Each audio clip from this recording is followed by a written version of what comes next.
Dr. Eric Kelly III and a host of phenomenal speakers from all around the globe for this 7-day virtual event that you don't want to miss. The mission of the Black Business Expo is to raise scholarship money from kids all the way from high school all the way from college. The Black Business Olympics is one of the largest Black business showcases in the world. It is an opportunity for businesses and companies to showcase their businesses globally. We are going to be giving away laptops up to $5,000 away to students. Again, I'm Olivia Appleberry, the founder of 2 Cents Finance and one of the speakers for the expo. I am so excited to see you there. For more info, go to www.blackbusinessexpousa.com or call 919-308-9090 and hope to see you there. I am Black Business. From the moment I wake until the time I sleep. Yes, I am Black Business. I am Black Business. Tell me, are you Black Business? I am Black Business. Do you support Black businesses? Listen, I support Black business because I am Black Business. Black Business Expo, one of the largest business showcases in the history of Black business in the world. The world! Sign up today at www.blackbusinessexpousa.com or call 919-308-9090. I am Black Business. I am Black Business. From the moment I wake until the time I sleep, I am Black Business. I am Black Business. Are you Black Business? I am Black Business. Do you support Black businesses? I support Black business because I am Black Business. Black Business Expo, one of the largest business showcases in the history of Black America in North Carolina. Join Dr. Eric Kelly III and a host of phenomenal speakers from all around the globe for this 7-day virtual event that you don't want to miss. The mission of the Black Business Expo is to raise scholarship money from kids all the way from high school all the way from college. The Black Business Olympics is one of the largest Black business showcases in the world. It is an opportunity for businesses and companies to showcase their businesses globally. We are going to be giving away laptops up to $5,000 away to students. Again, I'm Olivia Appleberry, the founder of 2 Cents Finance and one of the speakers for the expo. I am so excited to see you there. For more info, go to www.blackbusinessexpousa.com or call 919-308-9090 and hope to see you there.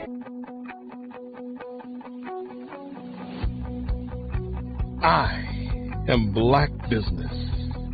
From the moment I wake until the time I sleep. Yes, I am Black Business. I am Black Business. Tell me, are you Black Business? Black Business Expo, one of the largest business showcases in the history of Black business in the world.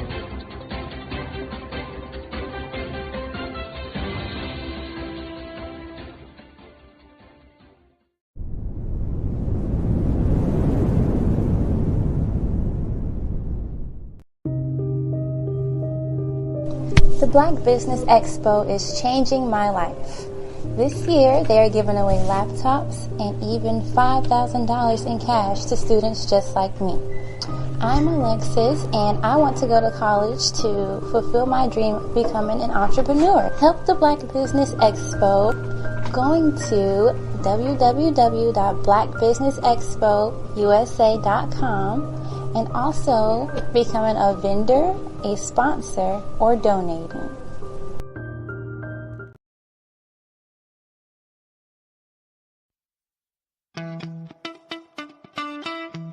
How many times have you been asked to help someone you didn't even know, a student, a business entrepreneur, or did you ever even ask, where did they end up? That business, that friend, that entrepreneur. Well, just maybe they ended up in a gang, bankrupt, homeless, or worse, dead. Maybe they turned to crime, drugs, and alcohol. Did you ever wonder? Did you destroy their dream, or was your life always so easy? At the Black Business Olympics, we started a movement to help students complete. Give them hope and foster success. Help them to leave their dreams of providing laptops, computers, and up to $5,000 in scholarship funds. Today, we ask you to help a student, a business owner, or an entrepreneur to realize their dream by sponsoring them, supporting them, and buying from them. Consider this. With $1.6 trillion in our Black community, we only ask for a small donation for our students, our businesses, and our entrepreneurs. And you can change a life today. So I ask you, what are you going to do? Sit on the sideline and watch our students in high school be leaders, miss out on their dream from lack of resources? Or are you going to donate to the movement and change their future and yours as well? Give us a call today at 919-308-9090. Change their life by investing with action to the Black Business Olympic Fund.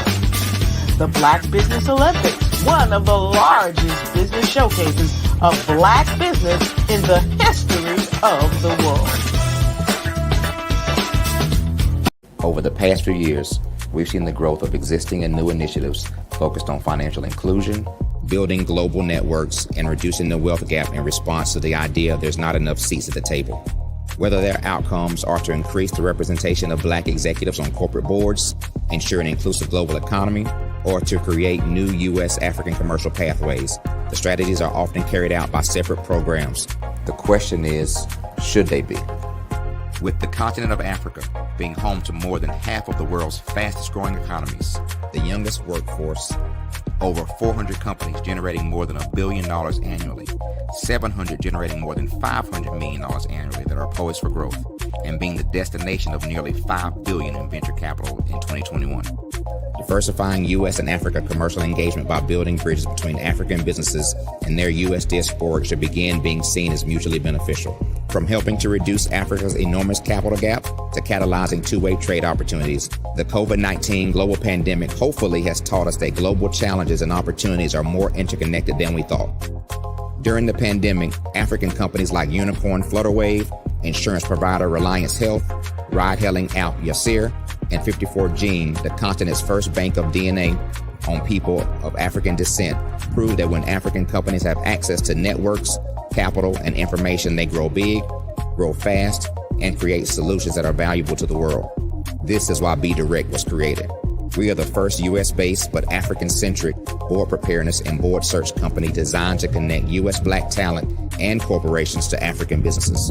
Unique and fundamental to Be Direct's success is our process of helping board candidates adapt their experience and networks to an African context before they're connected to high-growth companies that are looking to locally and globally scale. From our focus groups with African business execs and government leaders, we don't ignore the sentiment that business is easy, but people are hard. Having a pool of board candidates with hard-to-access networks and extensive experience across the business lifecycle, including successfully raising capital, is table stakes for an initiative like this. So yes, we have that. But corporate or entrepreneurial success in the U.S. does not guarantee success in Africa. Developed alongside industry partners on the continent, our training program, Be Direct Prep, is designed to transpose their experience to create cultural comfort, understanding, and the commitment to helping businesses in Africa scale. Our board governance sessions are African, continental, and country specific. integrated with cultural awareness and dexterity training. Masterclasses led by African industry execs and mentoring and coaching from African continental-based facilitators. But even more unique to Be Direct Prep, we cap off our training program with an immersion trip to help candidates that have not been to Africa before see and feel Africa's complexity and opportunity from African soil. We all know traditional network-based board placement has historically left a lot of us out of ever really being in the paid board pipeline.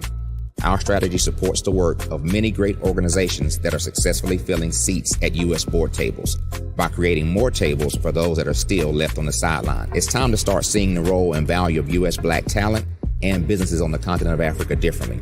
Old perceptions and habits limit economic inclusion. Let's transition Black talent and the African businesses they will support from the periphery of the global economy to its core.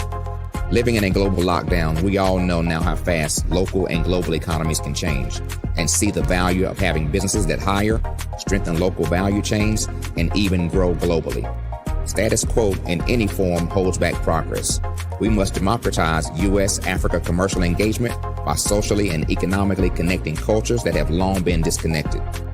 It's time for Africa's U.S. diaspora to redefine their global value by helping African businesses scale continentally and globally.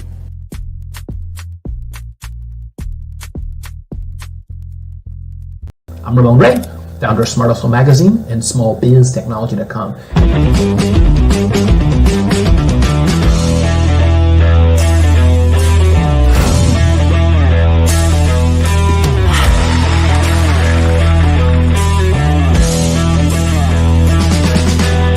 You're here today to celebrate small business success. Stand up on your feet. You rocked the house. It was amazing. Didn't we learn? For me, success comes from failure. One thing not to do is shake somebody's hand like this.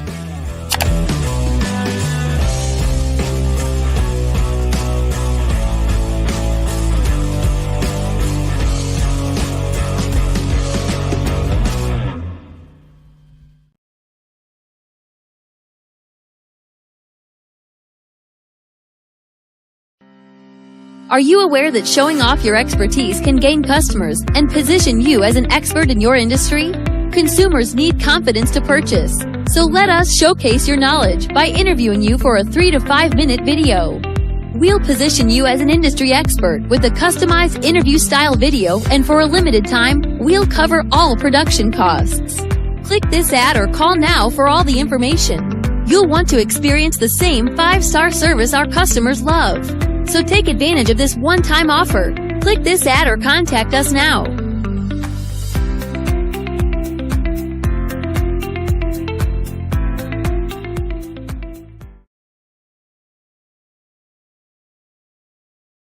I was born in a little village on the island of Haiti. Many deadly diseases pounded me. It is as if they were on a mission to end my existence on this earth. I refused to give up. In 1983, I left Haiti and came to the United States of America. And I came with $5, 2 shirts. I didn't speak any English. I came to Atlanta. I got a job. I was a doorman. I was a doorman with a dream. What I used to do, I used to come on stage. I'd rehearse this moment that I'm standing in front of you. That's the power of a dream. Maybe today is the day you begin acting as if you already have it. And then step out with full force. Take a risk. No condition is permanent. Don't let your situation distract you. You are chosen. You are called. You are born for a purpose in this life. Did you know women represent just 3% of Fortune 500 CEOs and less than 15% of corporate executives at top companies worldwide? Have you wondered what the secrets are to getting into the top ranks, whether in the private or public sector? Do you want to figure out how to stop being held back in your career or passed over for promotion? Then you're in the right place. Hi, I'm Dr. Madeline Ann Lewis, President and CEO of the Executive Women's Success Institute. I have decades of experience in the military, the federal government, and corporate America. And my mission is to help women succeed and tap into their full potential. I want to reach 1 million+ women around the world to become the leaders they are meant to be. So if you want to move into a management or executive level position, or maybe you are a female veteran transitioning out of the military into business entrepreneurship, then reach out to the Executive Women's Success Institute at 301-693-3284. Let us get you on the fast track to success. Hello, I'm Dr. Madeline Ann Lewis, President and CEO of the Executive Women's Success Institute. And my genius is helping women accelerate the path to success. You know, I was blessed to have strong women in my life who encouraged, motivated, and pushed me to do my best and to never even think about giving up on my dreams. So I say to women, we must show up to rise up. We have talents and potential, but who will see them if we don't speak up and get noticed? I know that women are a tremendous resource on this planet, and there is nothing more fulfilling than helping a woman tap into her full potential. I do this because I want to be a part of helping as many women as I can to show up, to rise up. I do this because genius is common.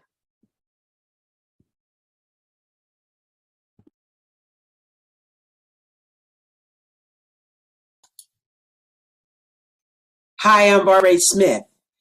Genius is common. My genius is executive coaching and professional corporate training. As the master executive coach and corporate training ambassador for the Genius is Common movement, I help business owners craft their stories in such a way that you know exactly what they do, what they have, and what they bring to the table. Many times as business owners, we are asked, so what do you do for a living? And we could be crushing in our businesses, but we're not quite sure exactly what to say in a short amount of time. Well, I help you take those stories that are the reason why you're in business and why you're so passionate about your business and craft them in such a way that people are drawn to you as opposed to being repelled by you. Because every conversation, every time you talk to someone about your business, you are excited about it. But are you really conveying what you do, what you have, and what you bring to the table? And do really people understand why you care so much and why they should care that you have the solution to their problem? Well, I'm here to help you with that. As a master storyteller, I can help you with your stories and spin them in such a way that they are intriguing and fascinating. People want to listen to you talk about your business. That's why at the Genius is Common movement, I am the master executive coach and professional training ambassador. That's my genius. And genius? Oh yeah, it's common.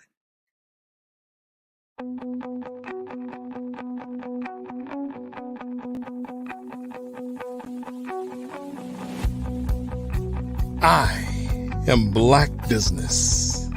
From the moment I wake until the time I sleep. Yes, I am Black Business. I am Black Business. Tell me, are you Black Business? I am Black business. Do you support Black businesses? Listen, I support Black business because I am Black business. Black Business Expo, one of the largest business showcases in the history of Black business in the world. The world! Sign up today at www.blackbusinessexpousa.com or call 919-308-9090. I am Black business.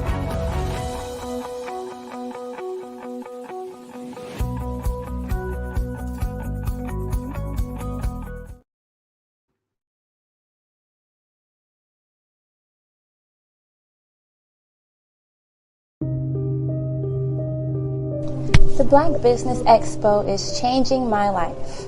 This year, they are giving away laptops and even $5,000 in cash to students just like me. I'm Alexis, and I want to go to college to fulfill my dream of becoming an entrepreneur. Help the Black Business Expo going to www.blackbusinessexpousa.com and also becoming a vendor, a sponsor, or donating. Good afternoon, business owners, entrepreneurs, thought leaders, and corporations. Welcome to the Black Business Network. My name is Spiritual Teak, and I'm your business moderator for this afternoon on the Black Business Network. The Black Business Network is a 24-hour business network showcasing Black businesses, Black owners, entrepreneurs, thought leaders worldwide.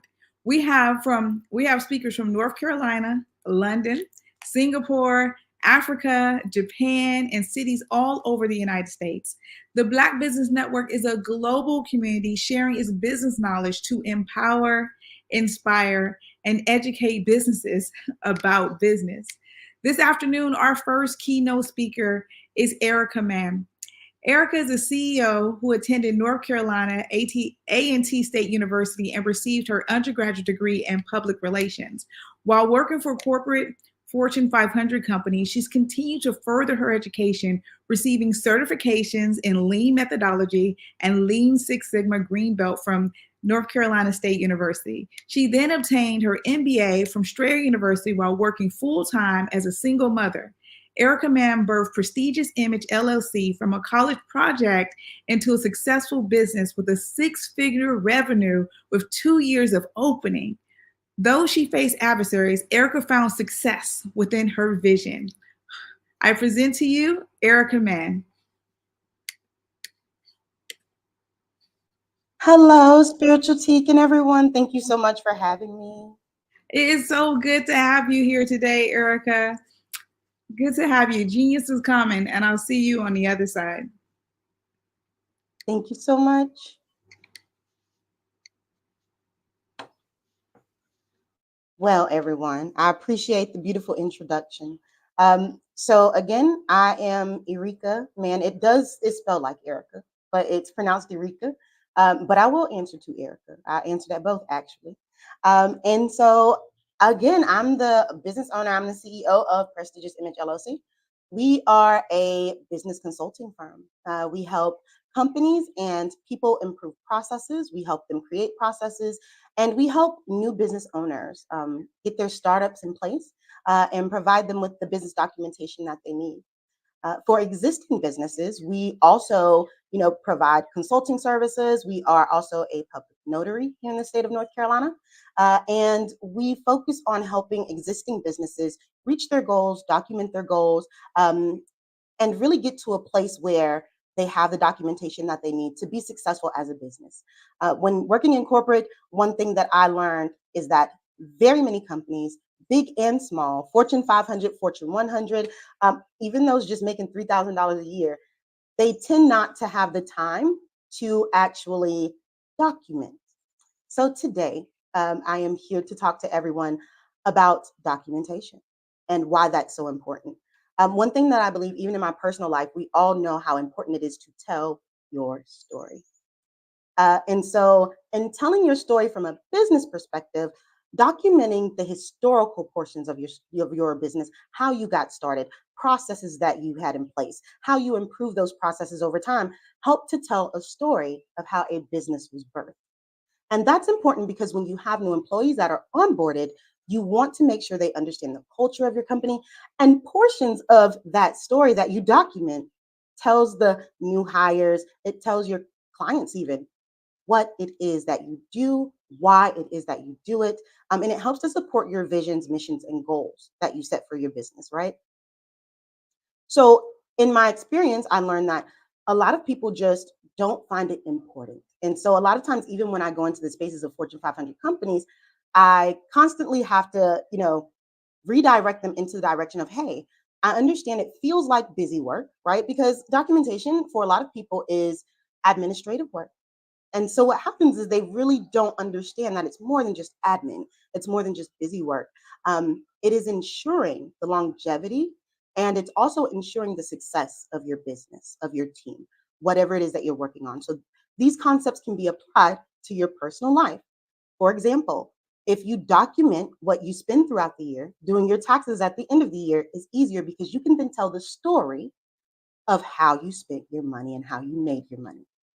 So that is one thing I also focus on, is from a personal development perspective, showing people that these business concepts and methodologies can be applied to your personal life. So if you're going to go get certified in it, use it also to improve your life. And so that's what I did in order to start my business, which is how I went from 1 year, $2,000. And by the end of that first year into the second year, I was making six figures. And I'll share a little bit about how I did that. And then I'll go into business process management and the demand phases and things like that. And we'll dig a little deeper. So the way that I did it was I worked smarter, not harder. I knew that what I was doing in corporate was well sought after because they would tell me so.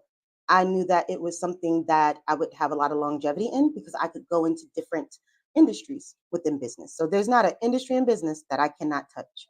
And so that makes me viable in what I do.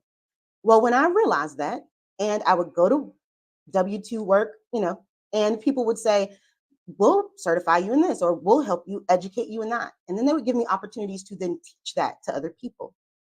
I saw that as an advantage.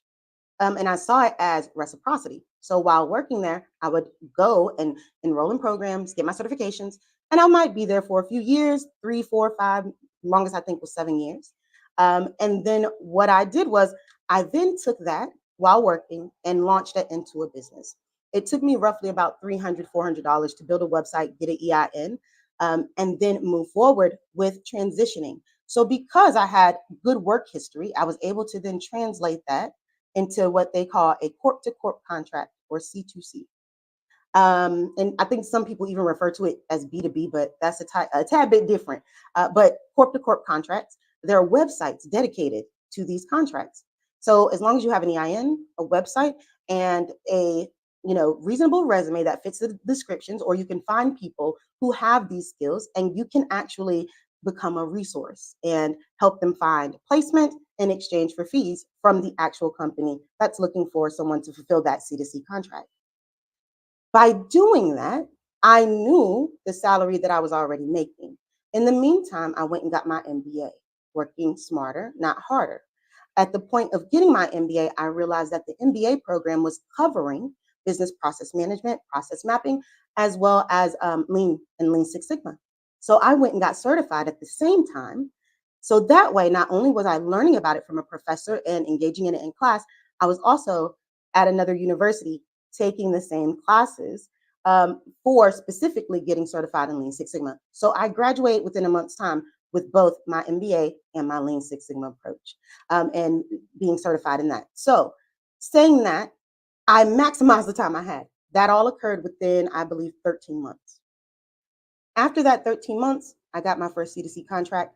They paid my company directly, and then I paid myself. In the meantime, I educated myself on business taxes, what business structures I wanted to pursue as far as like the financial portion of it, and how I wanted my relationships to look like with my clients. That allowed me to do what I call speed to market. I was able to get a business up and running and then get that business to six-figure status. This can be done with any business you enter if you have a background in it and you have enough experience and the given credentials. A lot of people don't think about that. They think about a business and they think about, let's start very small. You can start as big as you want. All you have to do is sit down and write out the plan, right? And document what it is that you want and how to get there and do the research. So that takes me into lean methodology, which I mentioned earlier. I'm Lean Six Sigma certified at NC State. I took the program there. It's a wonderful program. And most universities and community colleges have them. You can go get Yellow Belt certified, which will allow you to be a lean practitioner. Not Six Sigma portion. That's a little bit of a deeper dive. The Six Sigma portion is more about data analytics, gap analysis, and understanding where your gaps are and how to read the data in order to improve your process. And then using that data to control the process afterward. Let's talk about the DMAIC phases. So when we talk about the DMAIC phases, we're talking about DMAIC. The D in DMAIC, which is a part of lean methodology, LEAN methodology, is define.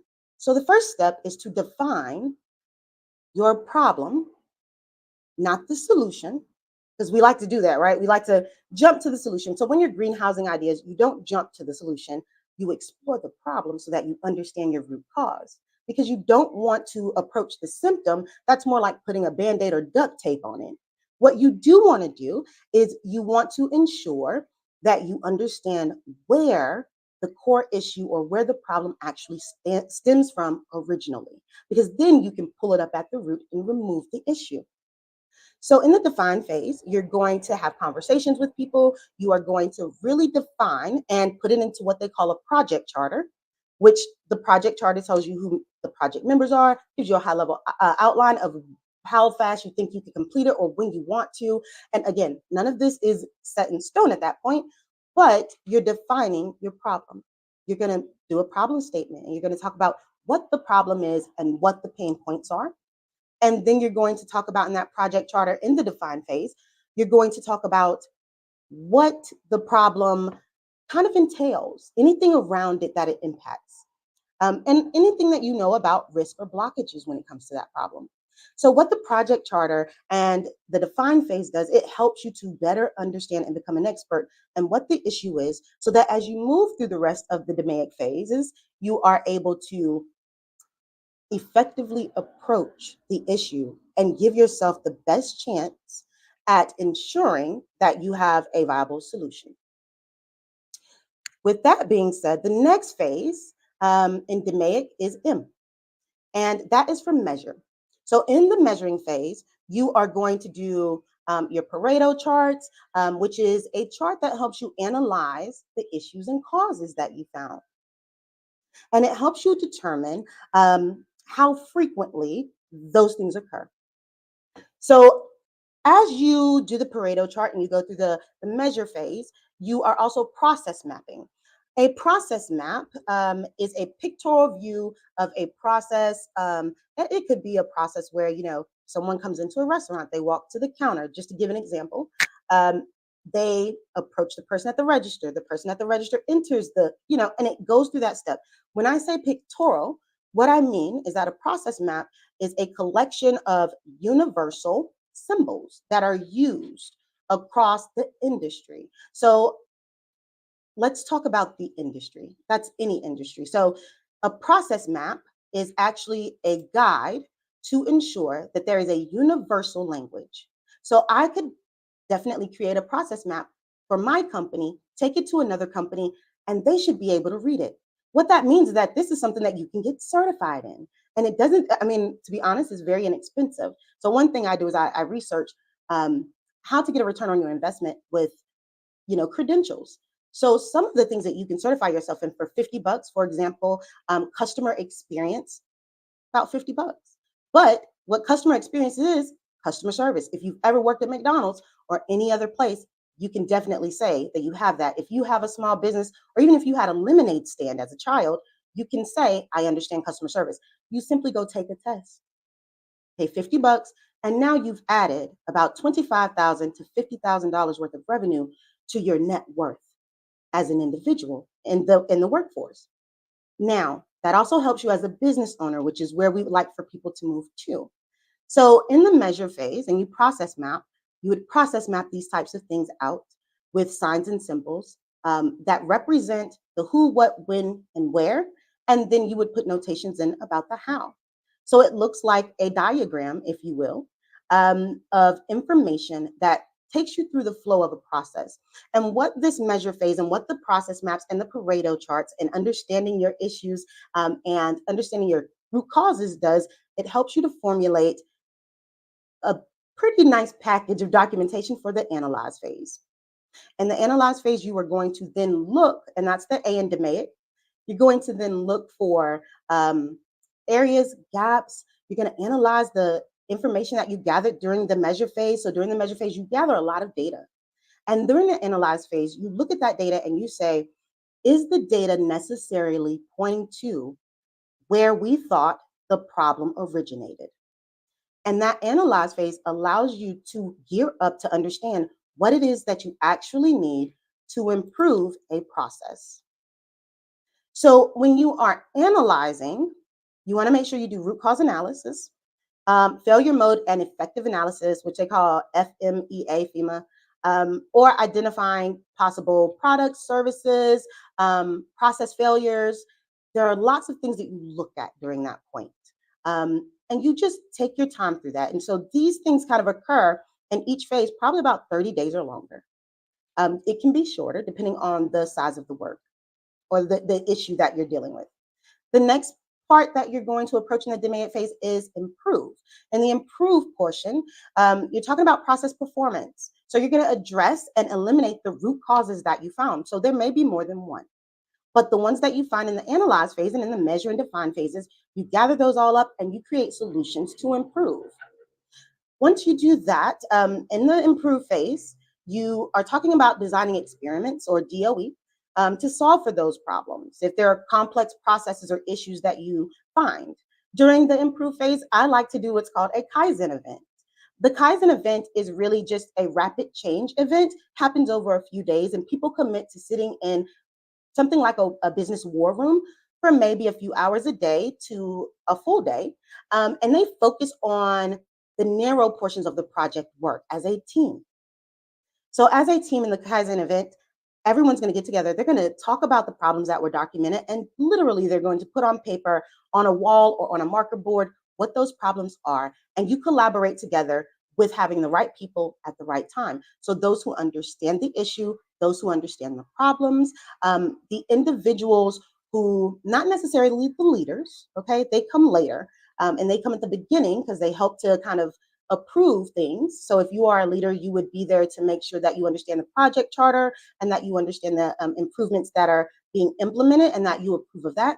But the team that's working on that will be in these Kaizen events, focusing on how to approach each and every one of these root causes that you found. During the improve phase, you're going to also work with maybe a development team if you're working on something technical, or another project team who will, I guess, put out an output of that improve phase. So whatever your output is, whatever your end goal is, they will work on creating those solutions for you. And so once they get to the point of creating those solutions, they will go through project and or product phases themselves to get that done. After the improvements have been completed, they are then implemented.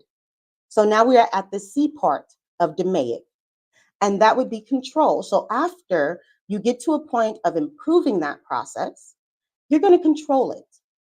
You're going to look at it from a future process performance perspective, right? And you're going to have a control plan, which is a document that is needed to help you improve the process at its current level, right? So it's going to help you make sure that you're looking at the documentation as far as the data on a consistent basis.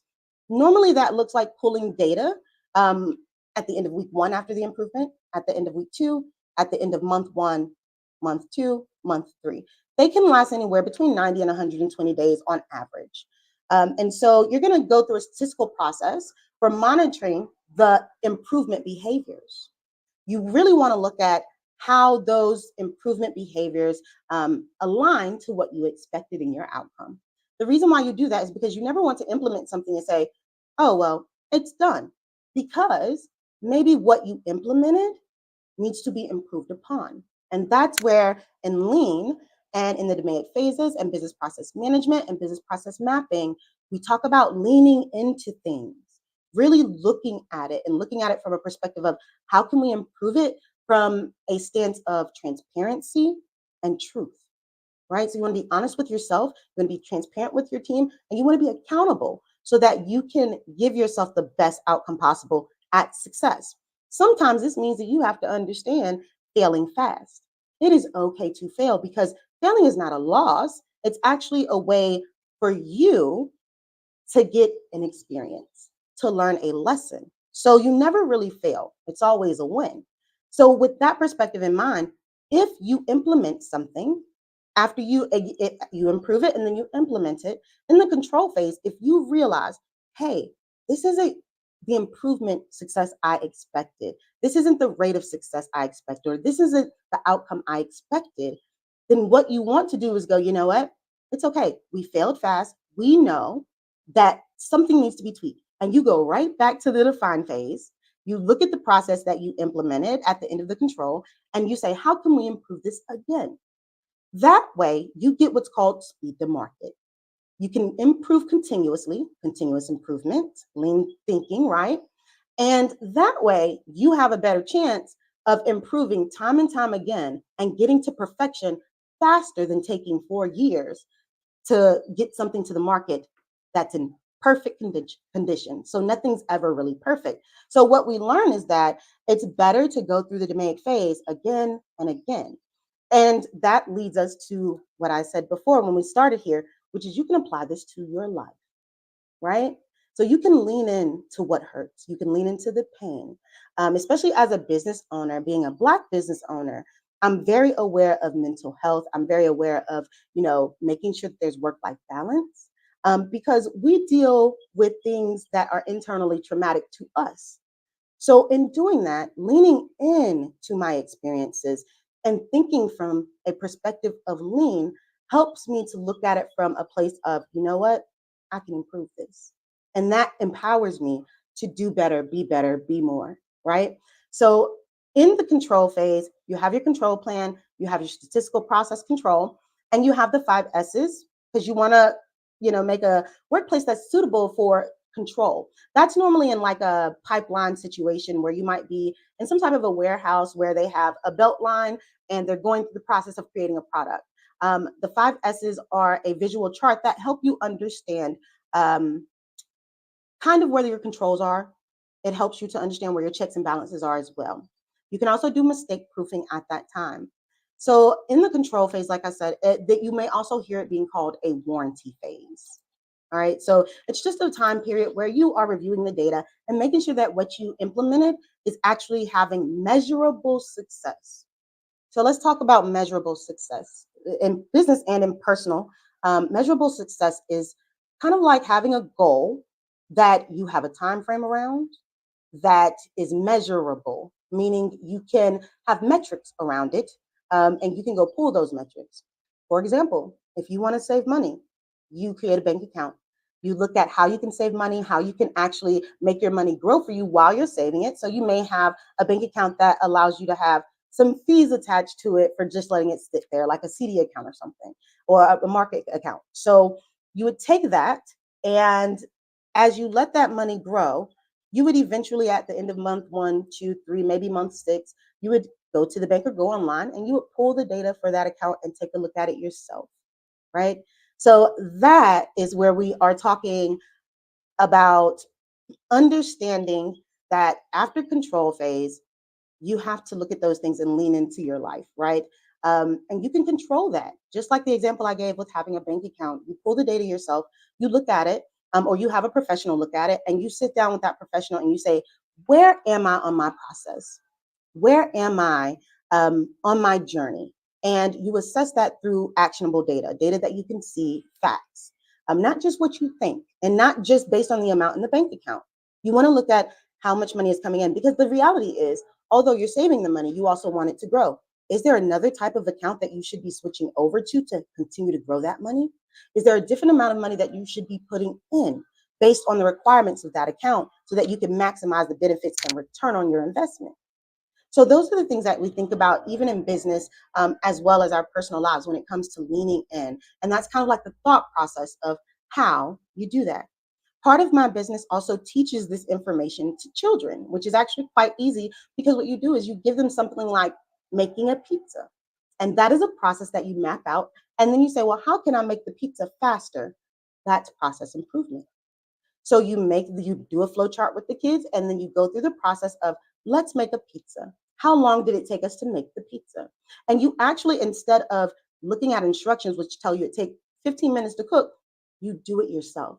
So when you're looking at processes from the MAIC phase, you want to make sure that in business, you're not looking at the documentation that tells you how long it should take. For example, in a call center, you may be looking at the process of how long it takes someone to complete a call.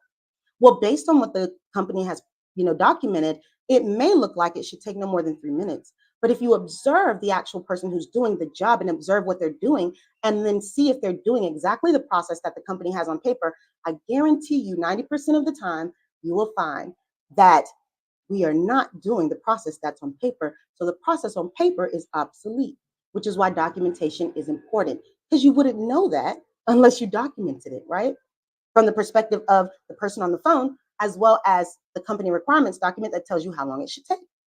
So you want to be mindful about those things as you move through these processes to observe people. And that's a part of your define and measure phases, is observing people in those settings if people are involved. And that's where we talk about people, processes, and technology. It's not enough just to look and assess your business from a people perspective. Like, how many people do you have on board? What are their skill sets? How long does it take them to do work? Or what is it that they need that you have to provide as a leader? But you also want to look at the processes that you give them, because sometimes the people aren't what's broken. You don't need new employees. You need new processes that make things faster, easier for them to do their job so that it takes them less time and gives them more work-life balance. Also, technology. Sometimes it's not the people or the processes. Maybe you have great people. Maybe your processes have been, maximized, and those processes run smoothly, and they give you the output you're looking for, and you reach your goals. But the technology is where it's broken, because maybe you just decided as a business owner, I don't want to pay for new technology. I'm fine with the old one. Well, we know that technology is forever evolving, and you want to keep up with that. You want to keep up with the newest and latest and greatest in processes, the newest, latest, and greatest in skills, which are your people, as well as the newest and the latest and greatest in your technology. When I say the newest, latest, and greatest, what I'm talking about is, for people, help your employees improve their skills. Find ways to help them get the training that they need, because when people are better educated in what they do, they have more confidence, they do a better job. And as a business, when you provide them with that, you're giving them an incentive and a benefit, and you're also saying, hey, I value you. As a Black business owner, one thing that I do want to make sure is that I'm providing work-life balance for my employees, fair pay, and opportunities to grow. So as a business owner, I decided, working in corporate, I saw how everyone said you should be dedicated to a job until you retire. My motto is, I don't want you to work here forever. I want you to grow. So I'm here as a business owner who birthed their own vision into a reality, a successful one, to help you do the same. So I feel like it's important, and I think many people agree, that the things that we do every day while working for others, we also do for ourselves. So while I was taking these courses and learning these things, I began to apply them to my personal life and into my roadmap of what I wanted my company and my business to be. And I encourage all of you to do the same, because I promise you it will change your life. You will find that you can be happier, you can be more productive, you feel more confident, you're more assured in what you're doing every day. You don't have to remember everything, because you have a process that is documented. How many times do we have lots and lots of passwords that we do not write down? And we rely on technology, and one day you accidentally leave the phone on top of the car, and you pull out of the parking lot and the phone is broken. Maybe you didn't back that up to a cloud. So now you're at square one and you've lost all that data. So sometimes we have to understand that the process of people, process, and technology is understanding that you need a plan B. And plan B is always to write it down, document it so that you have it, so that you can refer back to it, so that you can improve upon what is currently in place. Now, I mentioned a certification earlier about CX or customer experience. That was about roughly between $25 and $50. There are other certifications that I have taught as well as shared with others. And as I help people develop business plans and personal plans, right? Personal development and business development plans. I also include these things so that they can continue to further their education. Not everything is about a 4-year degree, right? But everything is about educating yourself, because you are not living if you are not changing, which means if you are not learning, how can you change? Change is the process of learning. That's why we have a change management process, because the way that people receive change will dictate whether or not they can absorb the change and learn from it. So with that being said, another one that people can use and get certified in is business process mapping. You can do that by going to omg.org, I believe, or Object Management Group is what you can Google. The Object Management Group, excuse me, they actually house the blueprint, if you will, for all of the shapes that you use to create a process map using the universal language that can be transcended across industries.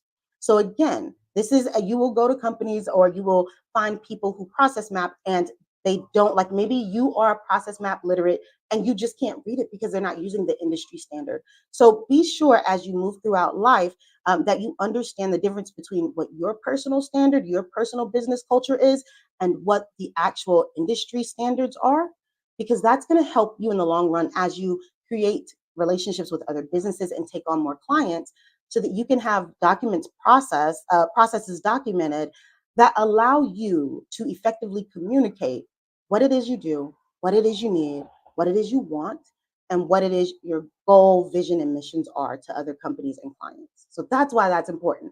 And again, the certifications don't cost a lot. I believe Object Management Group might be under $250 to get a process mapping certification, and you can use that to teach. So let's talk about that a little bit.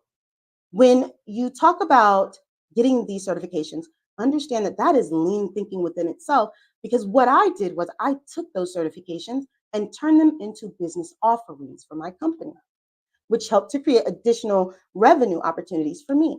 So once I got certified, I said, you know what? I can teach people how to business process because I've done it and I'm certified. And when you come from that perspective, people are more inclined to help you. So I hear a lot of people say, well, you don't need certifications, you don't need these things, but you do need to educate yourself. That is important. So make sure that whether it's traditional education or you doing the research and then doing the work yourself, understand that when you walk into that room as a business owner or as an individual, that you have given yourself the best opportunity at success by understanding how these things, impact your life and how you can utilize them. And so that way, you're actually putting not only knowledge or research on paper, you're putting it into action.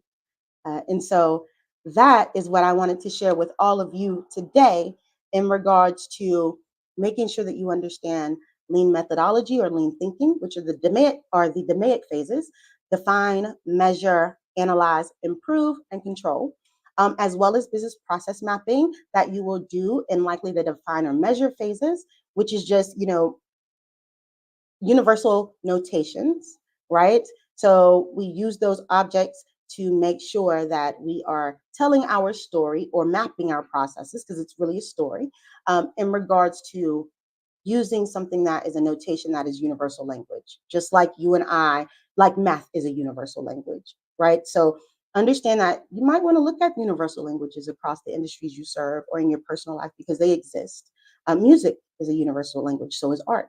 So all of these things are interconnected. And so as you move throughout getting certified in lean and helping your customers and improving your business and setting those goals and reaching new heights and setting the bar for yourself, use the mindset that you can achieve anything, that even if you fail fast, and that what you wants you. Oh, Eureka, I love that. And I pronounced your name properly this time. Apologies. Oh, you are fine. Thank you. Eureka, I love that. What you want wants you. You dropped some for real nuggets. I was in here taking notes myself. It's been a pleasure having you here this afternoon. Can you tell us, and those who are watching and rewatching the replay, what's the best way to get in contact with you? The best way to get in contact with me is at www.prestigious, PRESTIGIOUS, image, IMAGE.work, WORK. Or you can reach me at what looks like Erica Mann at prestigioussimage.work. And either way will work, and I respond within 24 to 48 hours. Oh, that is beautiful. That is beautiful. Thank you very much again. And genius is coming, and we'll see you on the other side. Thank you. No worries. The Black Business Expo mission is to raise funds for high school seniors going to college for K-12 entrepreneurs. This expo is a fundraiser for students. The expo is a fundraiser for students, you can go to the website www.blackbusinessexpousa.com to donate to the scholarship fund, or use Cash App on the screen below and say the Cash App sign BBXUSA. Our goal is to give laptops up to $5,000 to 10 students. Students can register online at www.blackbusinessexpousa.com. Every dollar counts, so we want to remind you to donate to the scholarship fund. We want to thank our Black Business Expo USA sponsors, the NC100, Moody Capital Partners, Sway Soul, Lotus Ritchie Coaching and Training, Carolina, Virginia Minority Supplier Development Council, Step Management, The Hello LLC, Barbara H. Smith LLC, Margie McLean Foundation Incorporated, Genius is Common, Earth Essentials, 5-Star BDM Media, Mullane Shaney Global, Executive Women's Success Institute, The Quality Coaching Company, Superwoman Business Services, Creative Force Studios, Lee Entertainment, Artist App Design, Black Business Expo USA. Genius is Common, and I'll see you on the other side.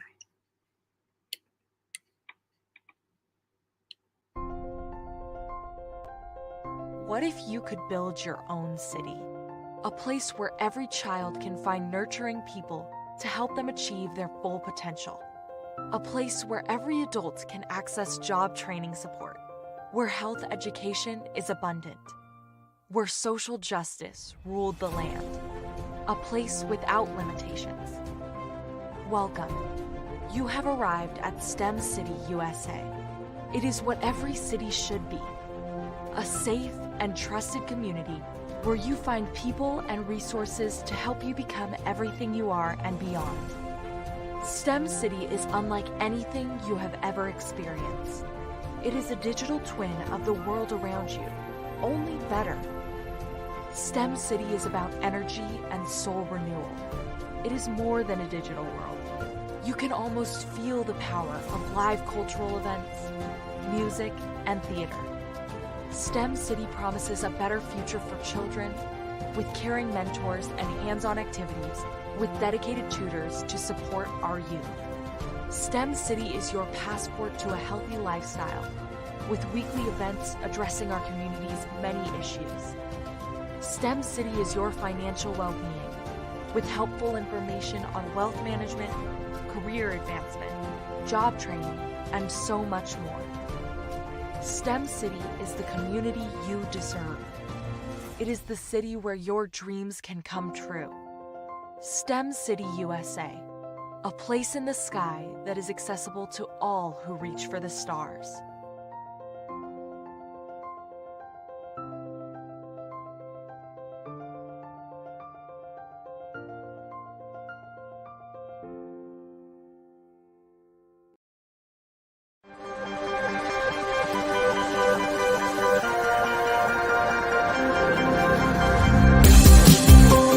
The Black Business Expo's mission is to raise funds for high school seniors going to college or K-12 entrepreneurs. This expo is a fundraiser for students.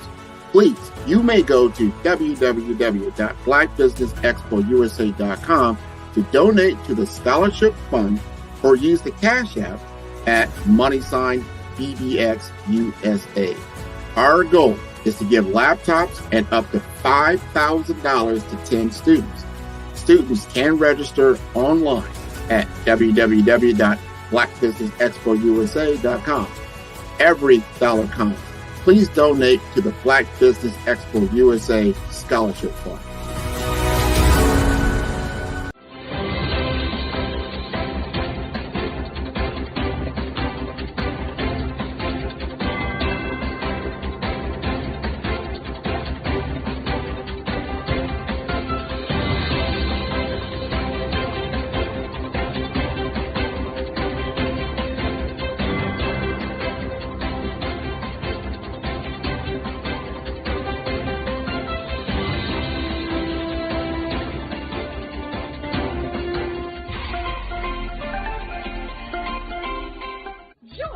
Dr. Eric Kelly III and a host of phenomenal speakers from all around the globe for this 7-day virtual event that you don't want to miss. The mission of the Black Business Expo is to raise scholarship money from kids all the way from high school all the way from college. The Black Business Olympics is one of the largest Black business showcases in the world. It is an opportunity for businesses and companies to showcase their businesses globally. We are going to be giving away laptops up to $5,000 away to students. Again, I'm Olivia Appleberry, the founder of 2 Cents Finance and one of the speakers for the expo. I am so excited to see you there. For more info, go to www.blackbusinessexpousa.com or call 919-308-9090 and hope to see you there. I am Black Business. From the moment I wake until the time I sleep. Yes, I am Black Business. I am Black Business. Tell me, are you Black Business? I am Black Business. Do you support Black businesses? Listen, I support Black business because I am Black Business. Black Business Expo, one of the largest business showcases in the history of Black business in the world. The world! Sign up today at www.blackbusinessexpousa.com or call 919-308-9090. I am Black Business. I am Black Business. From the moment I wake until the time I sleep, I am Black Business. I am Black Business. Are you Black Business? I am Black Business. Do you support Black businesses? I support Black business because I am Black business. Black Business Expo, one of the largest business showcases in the history of Black America in North Carolina. Join Dr. Eric Kelly III and a host of phenomenal speakers from all around the globe for this 7-day virtual event that you don't want to miss. The mission of the Black Business Expo is to raise scholarship money from kids all the way from high school all the way from college. The Black Business Olympics is one of the largest Black business showcases in the world. It is an opportunity for businesses and companies to showcase their businesses globally. We are going to be giving away laptops up to $5,000 away to students. Again, I'm Olivia Appleberry, the founder of 2 Cents Finance and one of the speakers for the expo. I am so excited to see you there. For more info, go to www.blackbusinessexpousa.com or call 919-308-9090 and hope to see you there. I am Black Business. From the moment I wake until the time I sleep. Yes, I am Black Business. I am Black Business. Tell me, are you Black Business? Black Business Expo, one of the largest business showcases in the history of Black business in the world.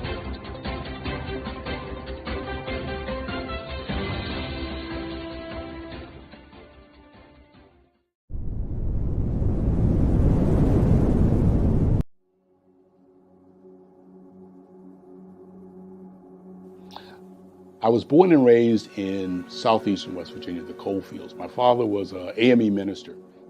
For me, I was very fortunate. Even though I grew up in the segregated South, I was surrounded by flourishing Black businesses, doctors, lawyers, bankers, dentists. They were all there and they were all successful. And I guess that's part of my dream, is to see that success come back. My name is Joseph Simmons, and I am the founder of the Center for Micro-Entrepreneurial Training.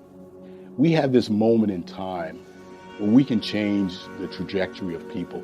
And our focus is on women, Black and brown entrepreneurs, and their access to capital, their ability to build thriving businesses, the ability to employ people. There's a study that showed that in those three communities, especially Black and brown communities, $1 stays in those communities for 30 minutes.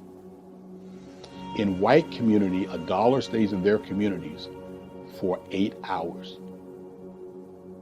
So think about it. For you in a Black or brown community to get gas, to get food, to go to a restaurant, you've got to leave your community, take those dollars out of that community and take it to another community that's already being well served. So if we can reverse that, if we can go from 30 minutes to an hour to 2 hours, that's progress. That's what we need to do. I was with SCORE, and then in May of 2020, of course, the events happened in regards to the murder of George Floyd. The other thing that I was experiencing was the denials of federal funds for small businesses. And it revolved around one thing. These businesses were not being prepared for grants and for government programs. And I came up with the idea for the Center for Micro-Entrepreneurial based off those two things. Morgan Stanley had a report out in 2020, first quarter, and it talked about there were 3 groups that were massively devastated by COVID-19 on their business. That was 1, women, number 2, Black, and number 3, brown entrepreneurs. The research showed that they had less cash on hand, they had less opportunity to go into a bank and get money, and they were very dependent on family and friends to keep their business up and running. If we can focus on those 3 groups, then we can have a dramatic impact on our communities. Really, the focus is on 3 areas. And those 3 areas are 1, the people, number 2, the courses, and number 3, a support network. Here at CMAT, we will provide you with the fundamentals for generational success. And you will be creating a vibrant community by attending our 5-day immersive training course.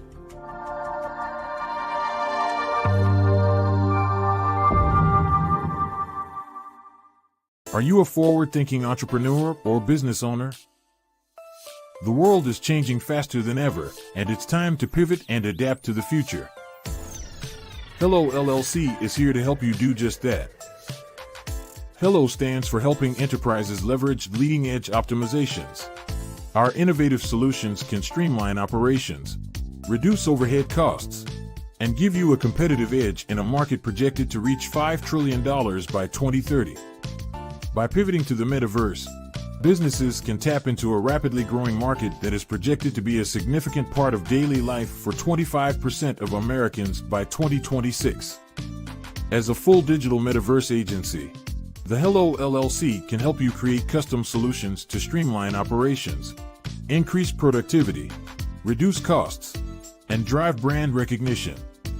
Why should you pivot to the metaverse with the Hello LLC?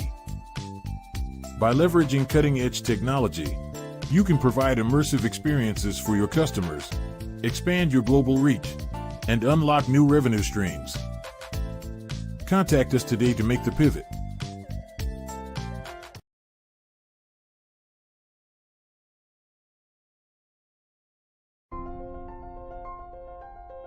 What if you could build your own city? A place where every child can find nurturing people to help them achieve their full potential. A place where every adult can access job training support, where health education is abundant, where social justice ruled the land. A place without limitations. Welcome. You have arrived at STEM City USA. It is what every city should be. A safe and trusted community where you find people and resources to help you become everything you are and beyond. STEM City is unlike anything you have ever experienced. It is a digital twin of the world around you, only better. STEM City is about energy and soul renewal. It is more than a digital world. You can almost feel the power of live cultural events, music, and theater. STEM City promises a better future for children with caring mentors and hands-on activities with dedicated tutors to support our youth. STEM City is your passport to a healthy lifestyle with weekly events addressing our community's many issues. STEM City is your financial well-being with helpful information on wealth management, career advancement, job training, and so much more. STEM City is the community you deserve. It is the city where your dreams can come true. STEM City USA, a place in the sky that is accessible to all who reach for the stars.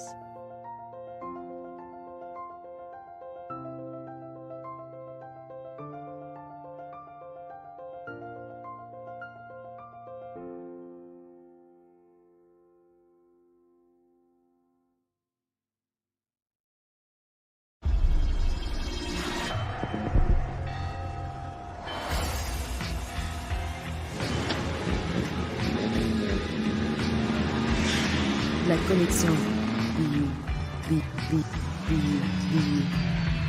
La connexion.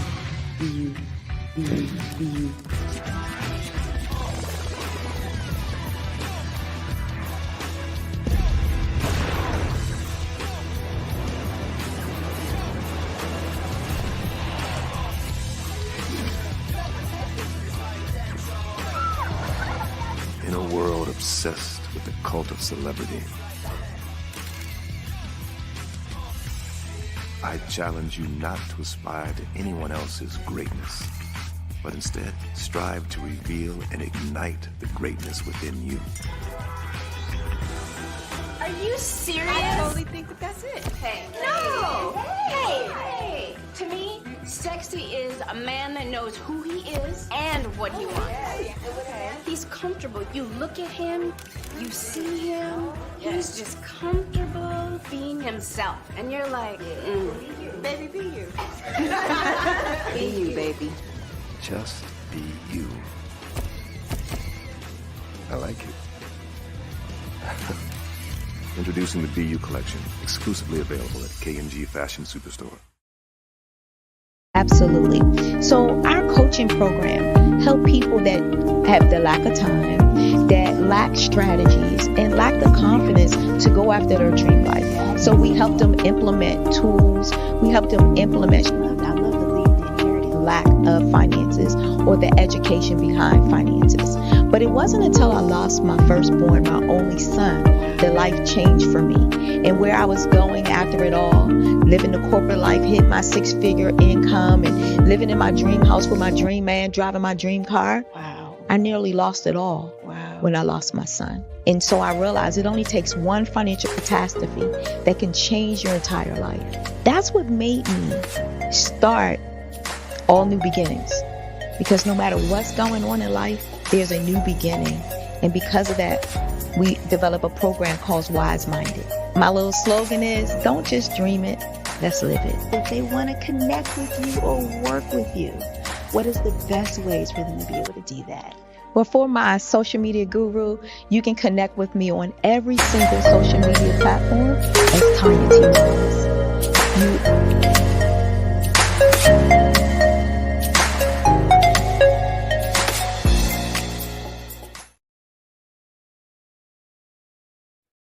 Hey everyone, it's Grant McGaw, CEO of 5-Star BDM and host of the award-winning Follow the Brand podcast and TV series, where I help you to build a 5-star brand that people will follow. My genius is personal brand development through intelligent communication and helping you achieve your business and career goals. I am a requested speaker on digital technology and brand development issues. I want to work with you to increase the value of your current opportunities while attracting new ones. Every one of you is unique, and we all share challenges that can be addressed through smart branding. As a superconnector, I work with you as an executive coach to guide you along the complicated business and career development road, providing the enhancement tools and information you need to succeed. Together, I will help you succeed in today's challenging business climate. I will evaluate and measure your progress. Best of all, I am right alongside you every step of the way. Build the brand called you. Genius is coming.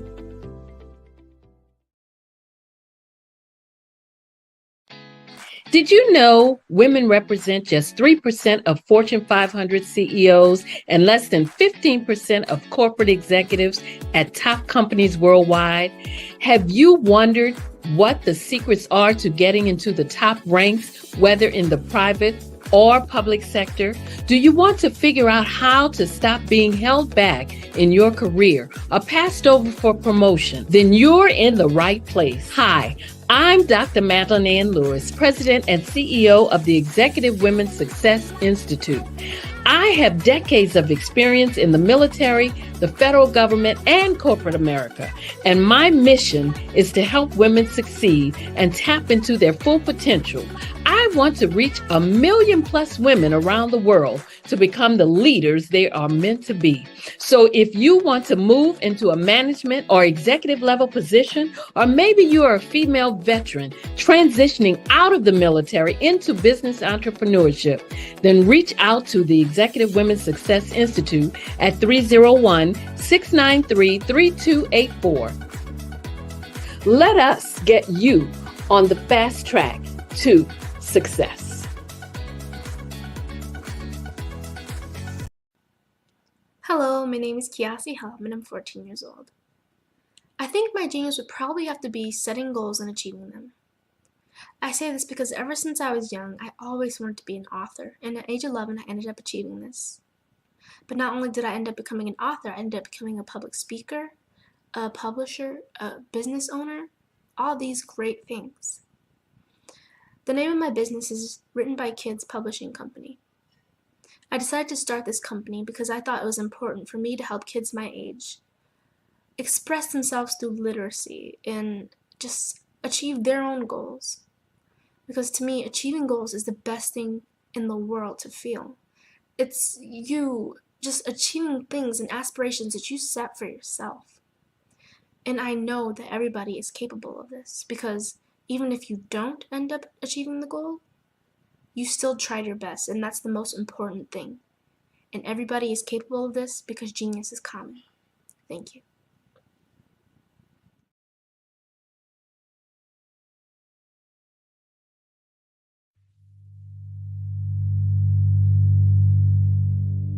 So what we have to do is when we get in a spot, we need to create some spots for us. That's the main thing. We need to be able to be in a position where we're able to create those spots for us. For me, being an entrepreneur, I'm not just going to get a business and then leave you sitting high and dry. If you ask me some questions about entrepreneurship, I'm going to give you as much as I received. I've seen people who made it, and then when you ask them, it's like, okay, now you have to pay me for the information, the same information I got for free. We probably in totally different cities. There's no way that we're going to bump heads or anything. We're not competing. Bring me up with you.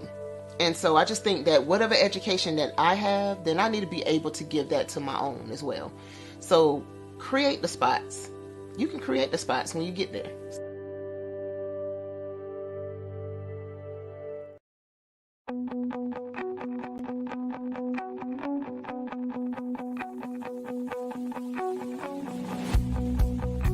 I am Black Business. From the moment I wake until the time I sleep. Yes, I am Black Business. I am Black Business. Tell me, are you Black Business? I am Black Business. Do you support Black businesses? Listen, I support Black business because I am Black Business. Black Business Expo one of the largest business showcases in the history of Black business in the world. The world! Sign up today at www.blackbusinessexpousa.com or call 919-308-9090. I am Black Business.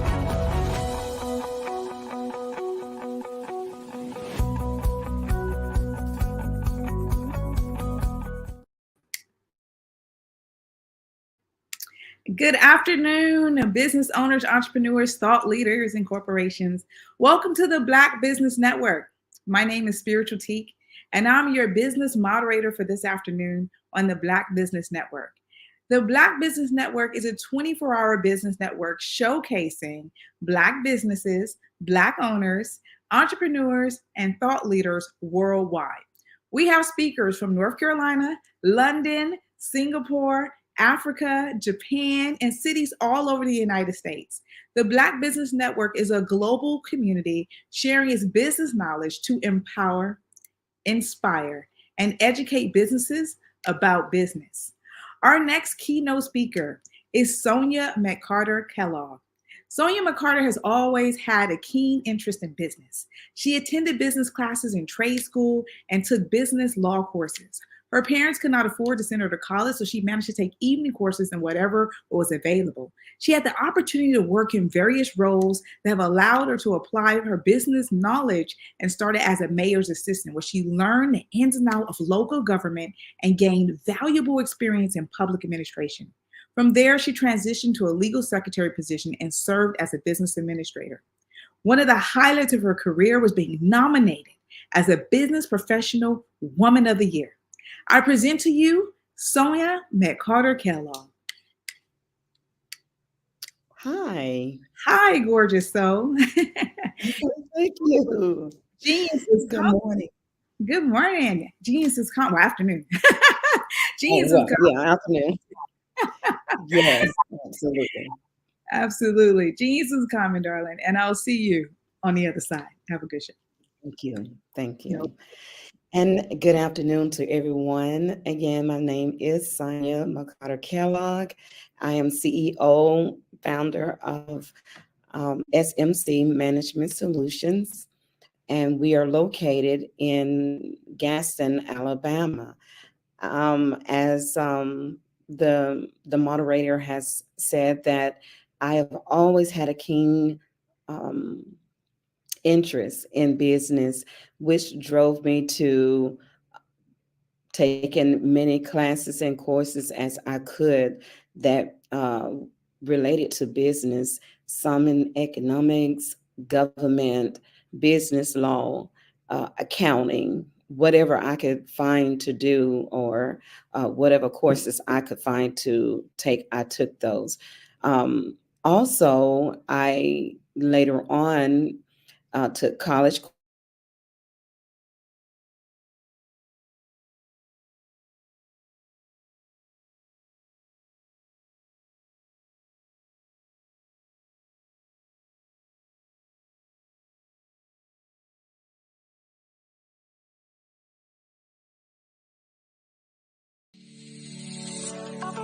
Did you know that our black dollar only lasts for 6 hours in our community?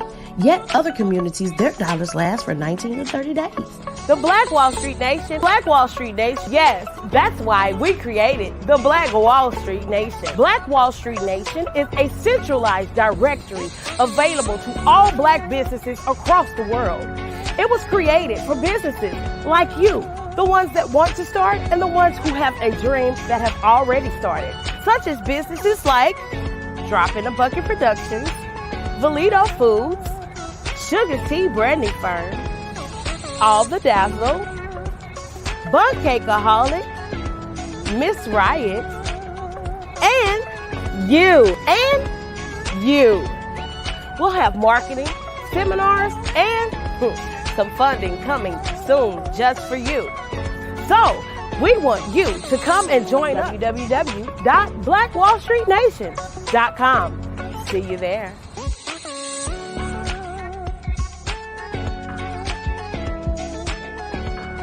Absolutely. So our coaching program help people that have the lack of time, that lack strategies, and lack the confidence to go after their dream life. So we help them implement tools. We help them implement, I love to leave the inherited lack of finances or the education behind finances. But it wasn't until I lost my firstborn, my only son, that life changed for me.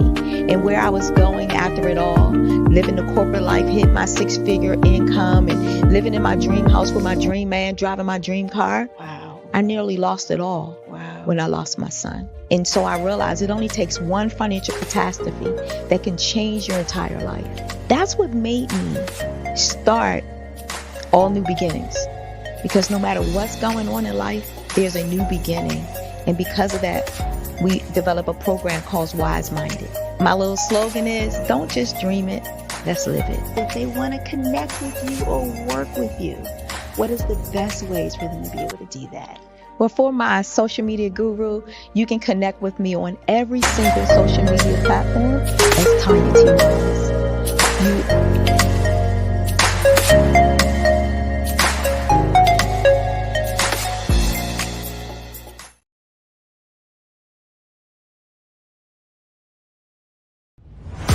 Social media is evolving. It's more vibrant, more colorful, more energetic, and so are you. It's not just photos anymore. It's video, it's audio, it's subscriptions. And now there's Fanbase, a new monetized social network. Fanbase delivers the complete native app experience with full content monetization for every user. No algorithms that shadow ban your engagement or growth, and no ads.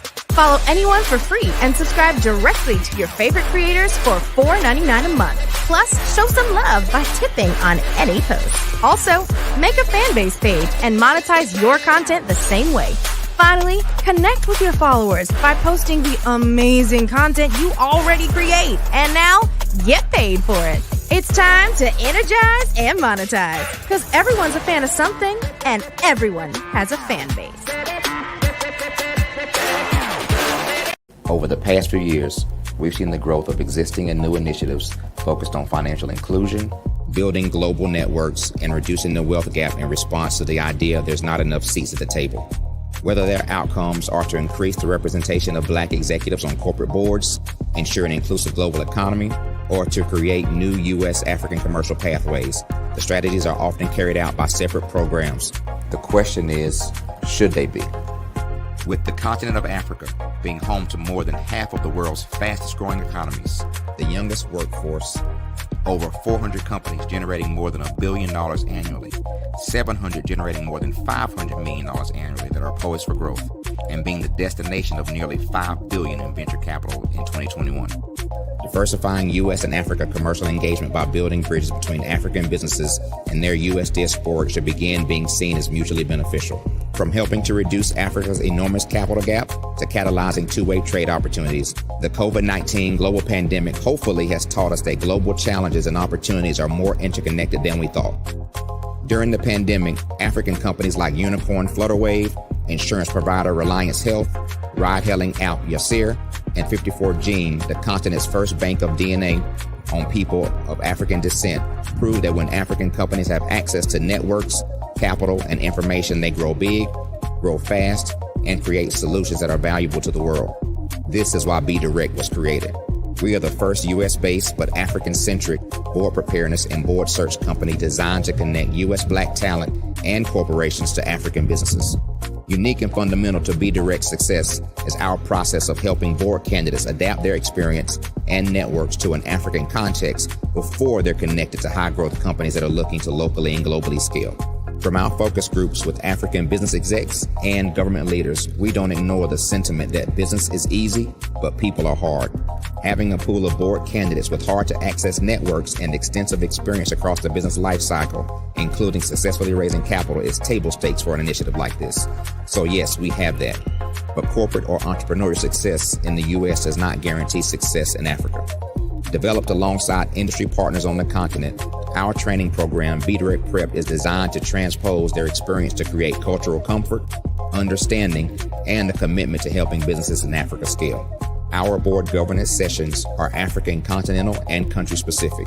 integrated with cultural awareness and dexterity training. Masterclasses led by African industry execs and mentoring and coaching from African continental-based facilitators. But even more unique to Be Direct Prep, we cap off our training program with an immersion trip to help candidates that have not been to Africa before see and feel Africa's complexity and opportunity from African soil.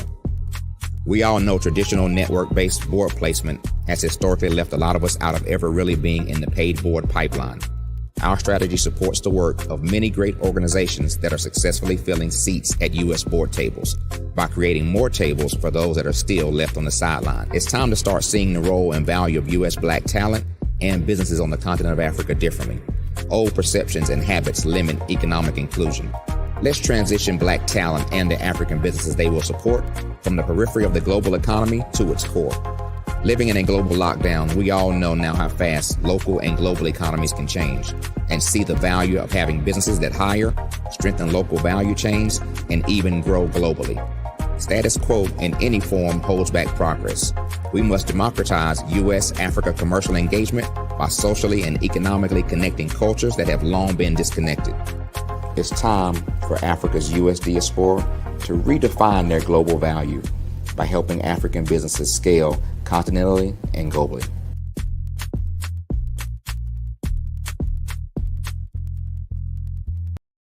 I am from Washington, D.C., but I was raised in Durham, North Carolina.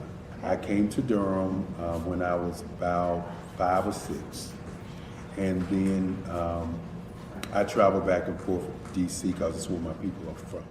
One of the unique things about my family is my mother, she's also an artist. She does quilting, and she does a lot of artistic things. And then my son, he draws with both hands, his right hand and his left hand like I do. So that's kind of a family trait. And then my other son, he's a videographer, and my daughter, she works, she's a regional vice president for Sunglass Lab. When you start out drawing and sketching, you want to continue to explore, each avenue. I do pastels, I do pen and ink, I do painting, I do acrylics. I haven't done oils yet, but I try to do all facets of art. What I say to a lot of times to people is, you can't put yourself in a box when you're an artist. You have to explore. And over the course of my life, I've tried to explore different mediums. I also do sculpture as well. I choose my subjects by the intensity that they have in their faces or the intensity that somebody is moving, because I do more than portrait drawings. I also do I do abstract, and then I do figurative drawing also. Well, what happened in this particular show is that I started out trying to come up with something that would be a little bit different than what everybody else is doing. So I was working on a Barack Obama show, and they wanted me to do some paintings of Barack. And so what I did was, because of the deadlines, I kind of did it kind of fast. And then I realized when I was doing it fast, I enjoyed it. And so then I started doing other pieces the same way, and I started to enjoy those pieces also. And so I came up with this particular style, and it's a style of lines and colors.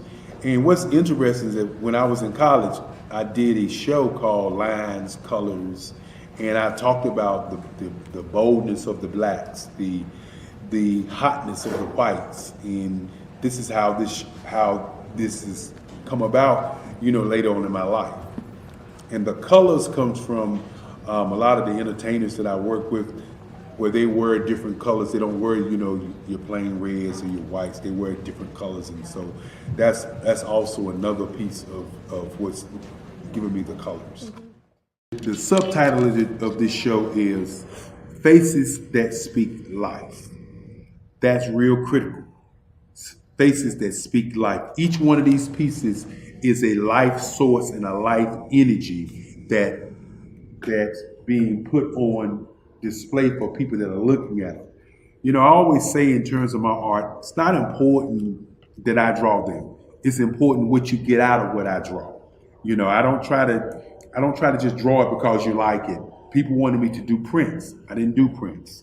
You know, people want ask me to do different people, but the people that I choose are people that make a difference in the lives of people in the world. So the human landscape idea was, again, as I said, the lines represent your emotions, it represents your ideas, and it represents your journey as a human being. And that's why you get the different pieces and the different looks. And as you notice, I try not to do one look that looks alike another look. And that's what's the most important part of this show. Artist to me is a creative expression of something from nothing. You know, it explodes onto the canvas, or it explodes on in my work.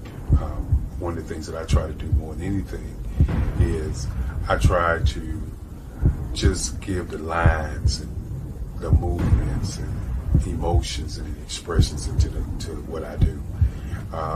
Art really means to me a chance to express how I feel deep down inside.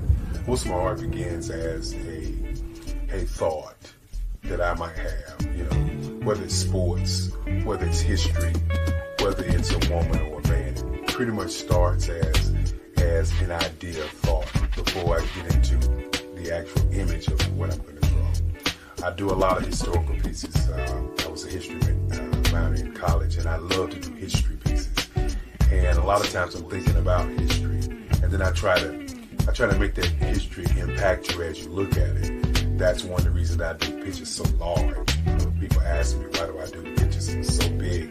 And I tell them, I want the piece to impact them as they're looking at it, to kind of dominate them, dominate their space. And most of my pieces I try to do off page. I don't try to do anything that's going to be in those four corners or in a square. And I want your imagination to be a part of the piece that you're looking at.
Sometimes you got to hear the news from the Black perspective, and more specifically, Black publishers. And that's exactly why you have to download the HeyTie app, the largest mobile app delivering breaking news, videos, and podcasts from 200 of your favorite Black publishers. Yes, 200 Black publishers delivering news as it happens, literally all in one app. Go to HAYTI.com or download the app in the Google Play Store or Apple App Store. It's completely free, along with information that you can trust, so go check them out.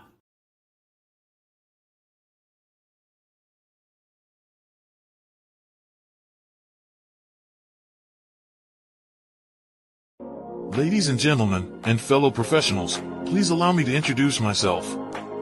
I am David Jones, the co-founder and CEO of the Hello LLC, where I am passionately dedicated to guiding individuals and businesses toward their own return on time investment. Time is my only competition. With over 20 years of experience as a corporate C-level executive, I bring a wealth of knowledge and expertise to the Hello LLC. My career journey has been marked by a relentless pursuit of excellence in marketing, strategy, and business management leadership. I have had the privilege of working with renowned Fortune 500 companies such as Xerox, American Airlines, Hilton, and Geico. However, what truly drives me is the transformational work we do at the Hello LLC. We are pioneering a new approach to business in the metaverse, where we empower businesses and individuals to build strong foundations, automate their processes and systems, while thriving in the ever-evolving digital landscape. More than just a 3D digital marketing agency, the Hello LLC is truly a community built on love, kindness, and integrity. We want more for you than from you. As I often say, collaboration is the new competition. In an era where time is the most precious commodity, I am here to guide you toward your own return on time investment, because if time was sold in stores, it would be sold out. With a deep commitment to excellence and a strong belief in the power of community, I don't just lead a company, I lead a movement into the future of business. Ladies and gentlemen, it is both an honor and a pleasure to be your guide on this remarkable journey. I am David Jones, and together, we will embrace a future marked by success, collaboration, and the transformative work we do at the Hello LLC. Hello stands for helping everyone live life optimally. So, let's make that pivot together and start living life optimally today.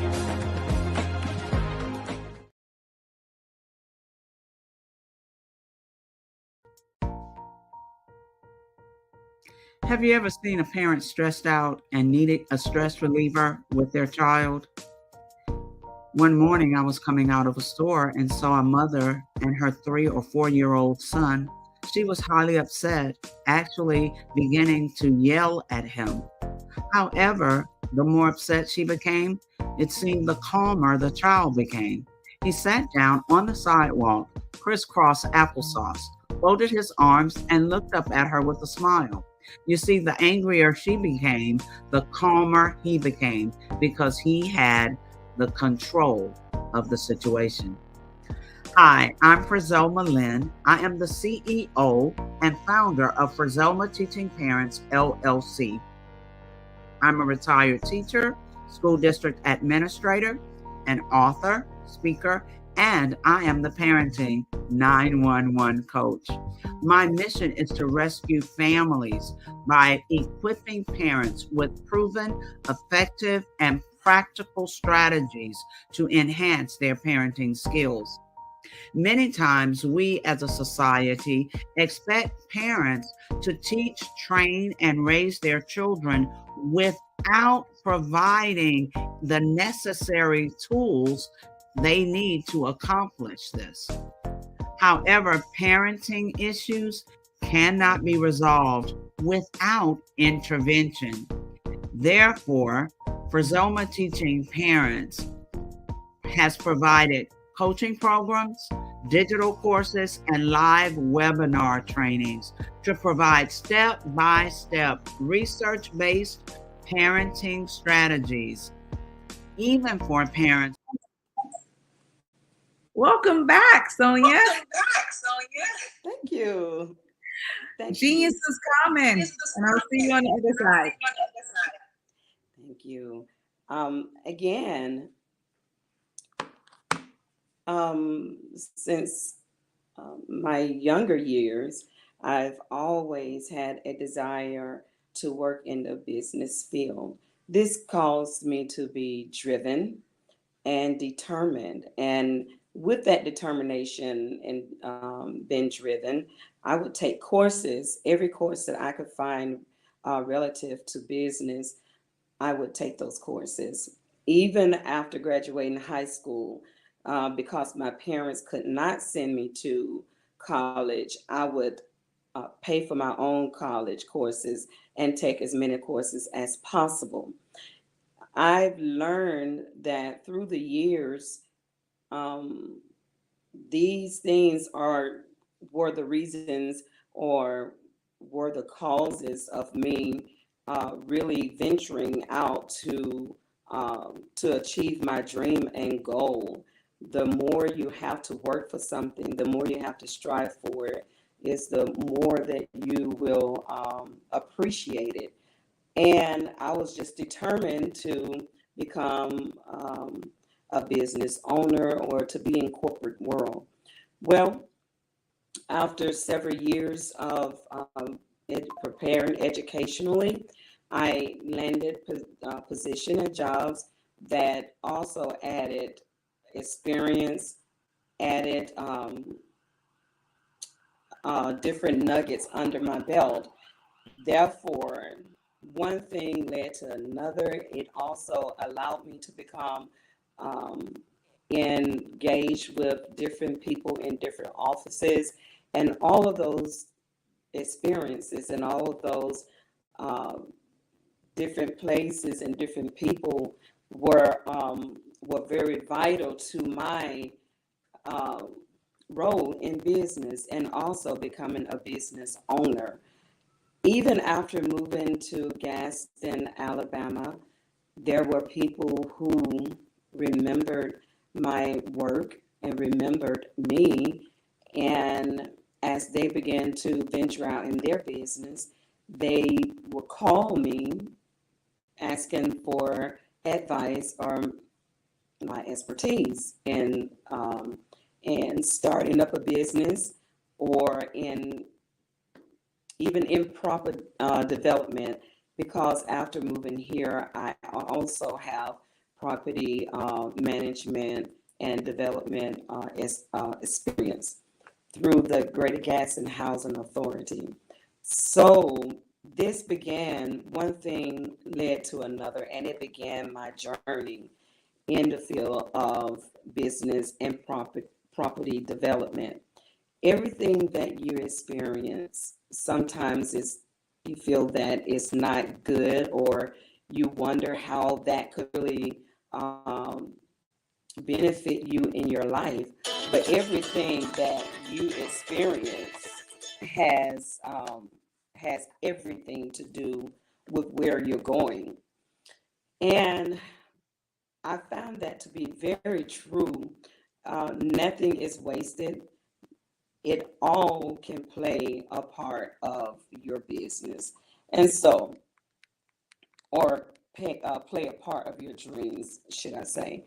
And so, never become discouraged if something doesn't work exactly the way you plan, or if you feel life is not taking you where you want to go at that particular moment in time, because there's a purpose and there's a reason for it. Every experience prepared me for my place where I am now. How you doing, Miss Sonia? I'm good, thank you. You're good. Okay, good. I just wanted to jump in here with you because I hear you talking about your experiences, et cetera, and I wanted to know if it was okay with you if I asked you a few questions. Sure. Okay, excellent. Because everything that you do and how you pouring back into the world, I think it's important that we share all of that with me. So tell me more about how you got started in your business, and what's the name of that business and how you're working with people in the collective. The name of my business is SMC Management Solutions. I began my business basically during the COVID pandemic. That when there was such a surge of small businesses or people wanting to start owning their businesses. And so many people were reaching out to me, and that caused me to wanting to go ahead, instead of doing just one particular business or having people to come to my home, I decided to go ahead and venture out into a full-time business. And therefore, it started SMC Management Solutions, and we became available to anyone who wanted to start up, or anyone existing or an existing business, to look into what was going on and see if I could assist them with their business. And so that's how SMC began. And I love that you started that through. So it was your motivation through COVID to have you expand. That's what it sounded like. So yeah, exactly. Mm-hmm. Oh, excellent. So when people, sorry, apologies. Go ahead. Exactly. I've had and have over 20 some years experience in these areas, like I said, in business development and property development, but actually taking that risk and going out and venturing out into my own business. I played safe for a while, but and just decided to take that risk to go ahead and venture out. And I'm glad that I have, because it has allowed me to assist so many different people in ways that I probably wouldn't have been able to do had I not. Absolutely. You said something really important. You said that you played it safe in the beginning. And so there must have been something that motivated you to expand. So the question is, people who may be in your shoes now, right? And they need to seek out your resources. What would be like your 2 to 3 top tips if they feeling like they're playing it safe and they need to, get to you the coach? What would be your 2 to 3 top tips you would share with them? Well, one of the main tips is be ready to take that risk, knowing that life is all about risk. And don't be afraid of success or failure. Believe it or not, some people have anxiety of success as well as failure. And also counting up the cost, planning ahead, and just for myself, I've been planning this for so many years.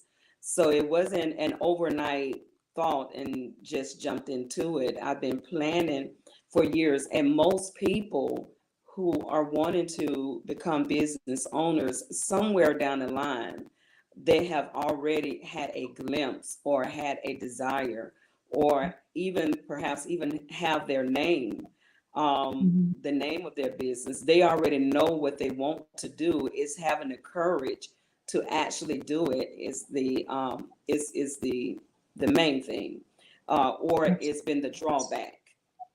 And so having a plan, knowing where you want to go, having a dream, knowing what it is that you're trying to attain, that gives you a goal. And then pursue it. Pursue it with all of your might. Pursue it with everything that you have. I love that. I love that. And it sounds like, with your business, you're supporting individuals to bridge this gap, right? So they may have to, they come to you, but you're knowledge. You support them to find that pathway. Yes, I do. I'm actually bridging the gap with them through city resources, other businesses who've been established for a while who can provide their resources or even some type of education, their knowledge. Also, assisting them through grant opportunities, helping them search for grant, apply for grants.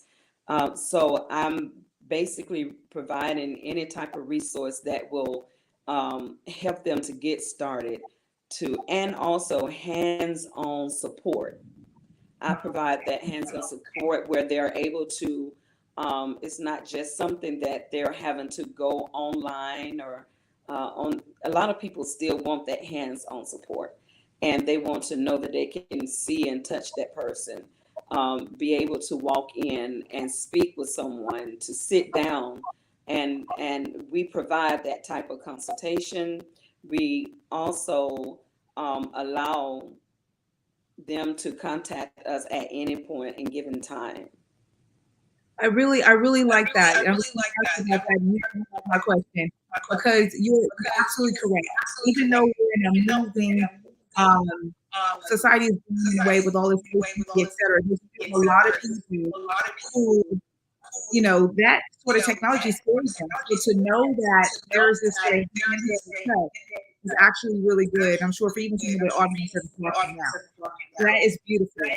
So, Sonia, and can you tell us what is the best way for people to contact you if they are, if they have a dream, if they're in the dream, et cetera? What's the best way to get in contact with you and your colleagues in your business?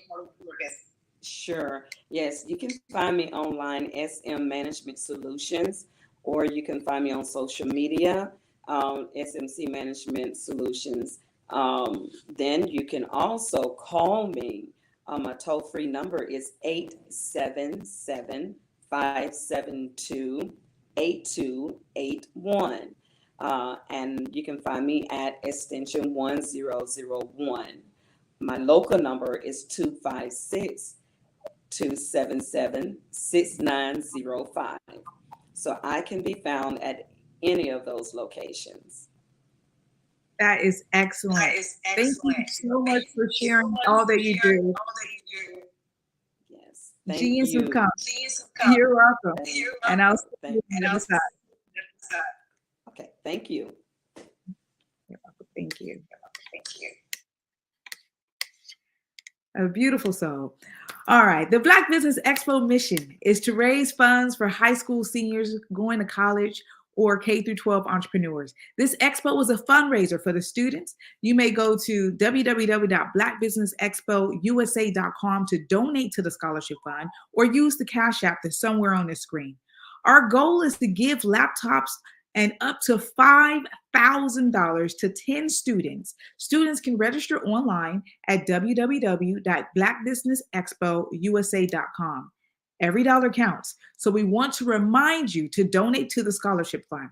We want to thank our Black Business Expo USA sponsors and who are the NC100, Moody Capital Partners, Suede Soul, Lotus Ritchie Coaching and Training, Carolina, Virginia Minority Supplier Development Council, it's a mouthful, Step Management, the Hello LLC, Barbara H. Smith LLC, Margie McLean Foundation Incorporated, Genius is Common, Earth Essentials, 5-Star BDM Media, Mullane Shaney Global, Executive Women's Success Institute, The Quality Coaching Company, Superwoman Business Services, Creative Force Studios, Lee Entertainment, Artistic App Design, and the Black Business Expo USA.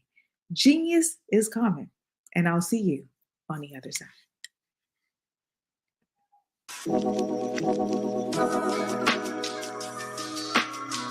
The African company and the African CEO is making a conscious decision to bring on someone external to the continent versus bringing on someone who is from Ghana or Kenya or South Africa. And so the skill sets of the people that we take through our executive leadership training program and ultimately on the placement, obviously have to be extremely high caliber. So what we look for are corporate executives at the vice president to C-suite level, as well as Black entrepreneurs. When we look at the Black corporate executives, we're looking for some very specific skill sets, whether that be around supply chain, sales and marketing, engineering, product development. We want our folks to be able to add immediate value to the corporate board, right? And the other thing is, even if they don't necessarily have specific industry experience, they're bringing a diversity of thought.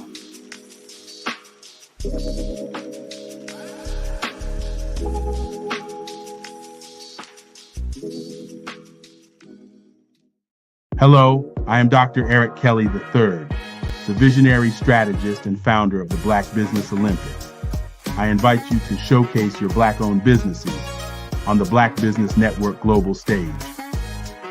The Black Business Olympics is a global Black Business Network platform that propels Black-owned businesses into the international spotlight. By showcasing your business on the Black Business Olympics platform, you can reach a worldwide audience of potential customers, partners, and investors.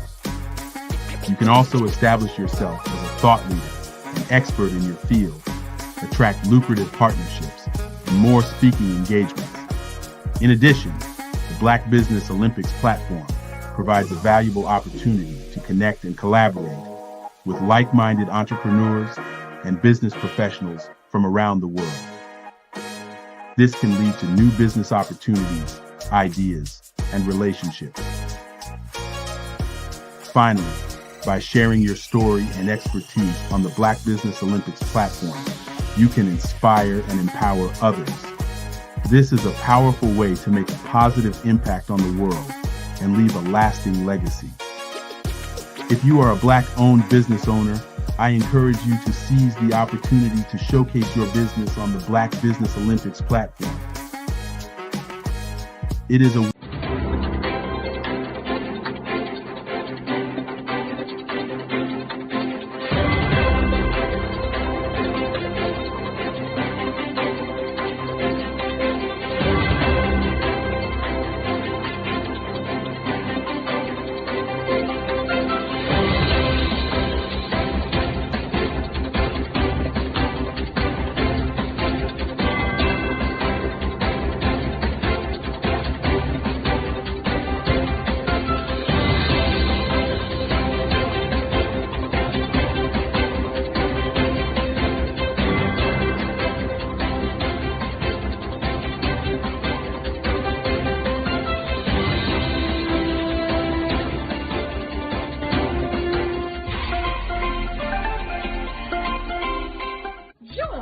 Dr. Eric Kelly III and a host of phenomenal speakers from all around the globe for this 7-day virtual event that you don't want to miss. The mission of the Black Business Expo is to raise scholarship money from kids all the way from high school all the way from college. The Black Business Olympics is one of the largest Black business showcases in the world. It is an opportunity for businesses and companies to showcase their businesses globally. We are going to be giving away laptops up to $5,000 away to students.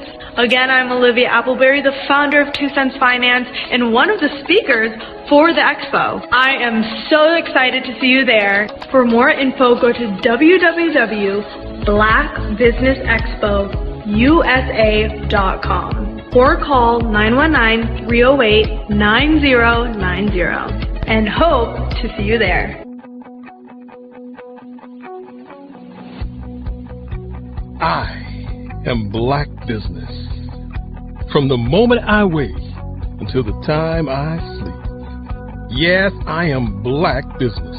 I am Black Business. Tell me, are you Black Business? I am Black Business. Do you support Black businesses?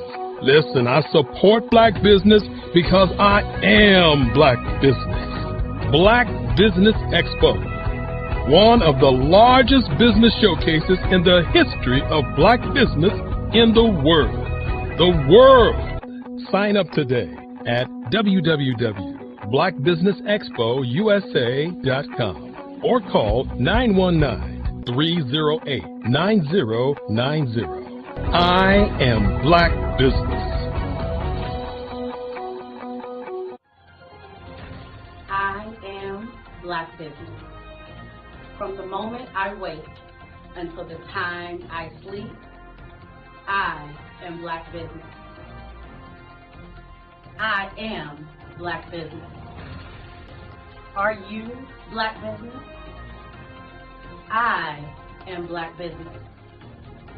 Do you support Black businesses? I support Black business because I am Black Business. Black Business Expo, one of the largest business showcases in the history of Black America in North Carolina. Sign up today at www.blackbusinessexpousa.com or call 919-380-9090. I am Black Business. I am Black Business. From the moment I wake until the time I sleep, I am Black Business. I am Black Business. Are you Black Business? I am Black Business. Do you support Black businesses? I support Black business because I am Black Business. Black Business Expo, one of the largest business showcases in the history of Black America in North Carolina. Sign up today at www.blackbusinessexpousa.com or call 919-380-9090. I am Black business. I am Black business. From the moment I wake until the time I sleep, I am Black business. I am Black business. Are you Black business? I am Black business. Do you support Black businesses? I support Black business because I am Black business. Black Business Expo, one of the largest business showcases in the history of Black America in North Carolina. Sign up today at www.blackbusinessexpousa.com or call 919-380-9090.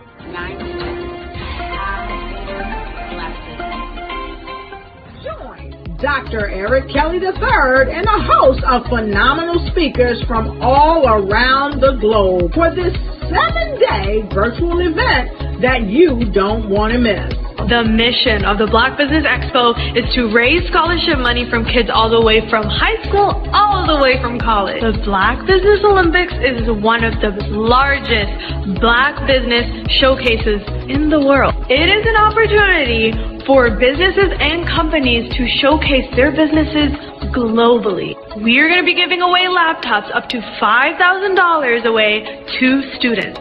Again, I'm Olivia Appleberry, the founder of 2 Cents Finance and one of the speakers for the expo. I am so excited to see you there. For more info, go to www.blackbusinessexpousa.com or call 919-308-9090 and hope to see you there.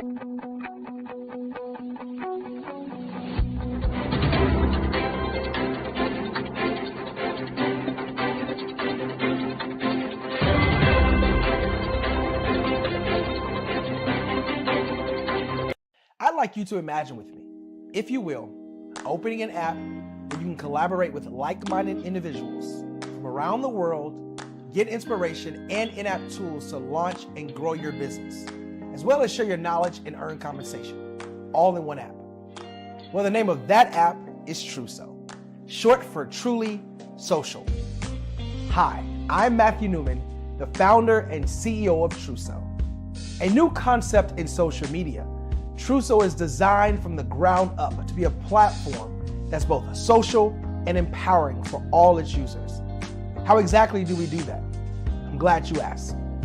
First, Truso brings the world together via video. Psychologists assert that video provides a significantly more effective connection than audio only. When you enter a community on Truso, you're face to face. Second, on Truso, you don't have to have 1 million followers to monetize.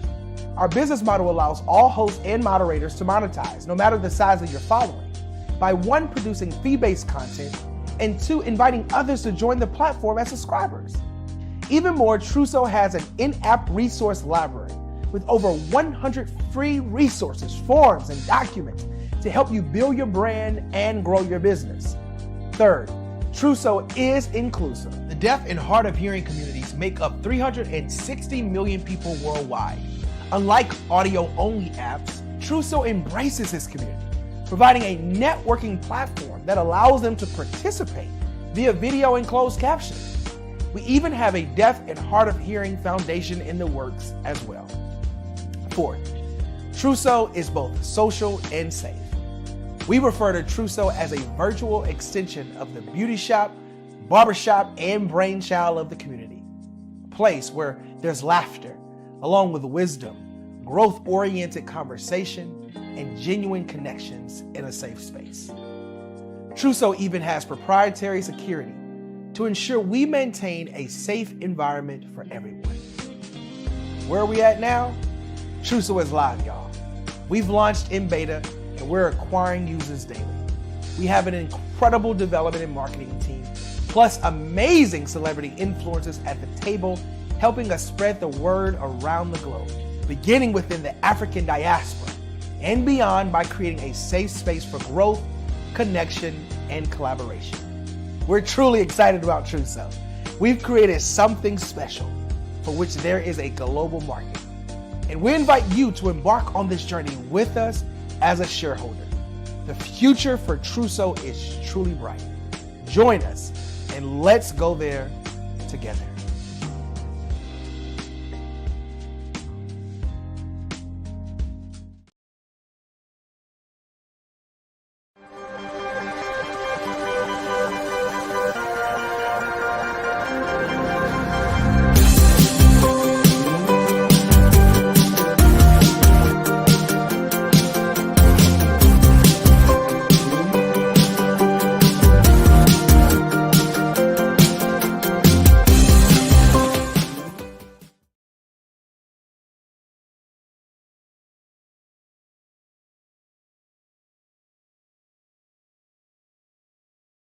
Content creators, welcome to Fave Unite TV.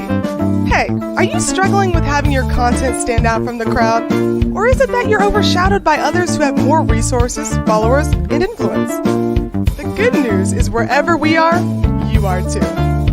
We help you grow your online presence and optimize your visibility, which gets you closer to your audience so you can build trust and loyalty. By using the power of our network, we help you build yours. Fave Unite is a powerful tool to connect you with your friends, followers, and fans. And when fans rule, everyone wins. Join us. Fave stands for fans, artists, and venues. Submit your content today.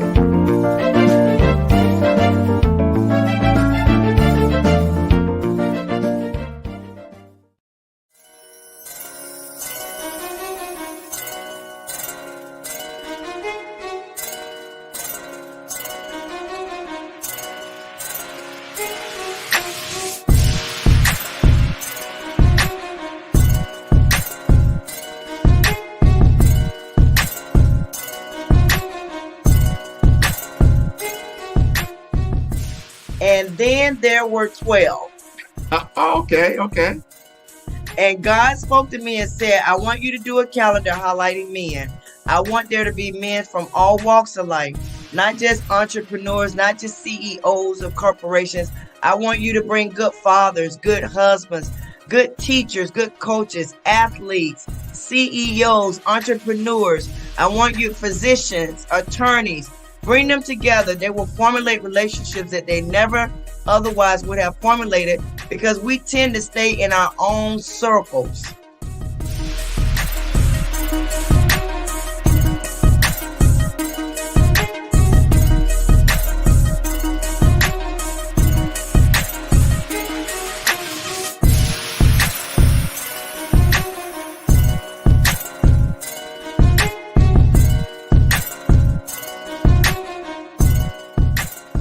So I know what the vision is. I know my instructions. And that's why every year I stretch myself even further.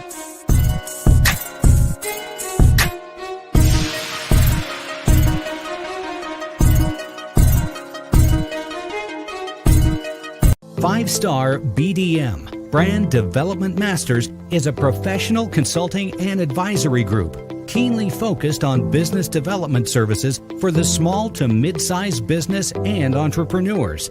Although every business is unique, they often share business development challenges that can be addressed through smart branding. Services include process improvement and operations, digital strategy and transformation, business intelligence, digital marketing, and personal branding. Our business and personal branding company has helped a number of professionals and organizations to optimize and grow. This results in more business, more opportunities, better reach, positive outcomes. Visit www.fivestarbdm.com today to learn more. You are in the right place at the right time. The Black Business Network opens again for its Black Business Olympics, a 24/7 broadcast on business, strategies, global branding, social media marketing, finance, advertisement, and much, much more. Featuring the top, most powerful entrepreneurs and speakers and thought leaders from all around the world as they gather together for this phenomenal event. Join the Black Business Network streaming live into the metaverse, STEM City USA, Black Multiverse, Pod TV, Roku, Hulu, iHeartRadio, Apple TV, YouTube, TikTok, Instagram, Google Podcasts, Facebook, LinkedIn, IBM TV, Spotify, and Twitch. Tune in today and be a part of this amazing movement. The Black Business Olympics welcomes you.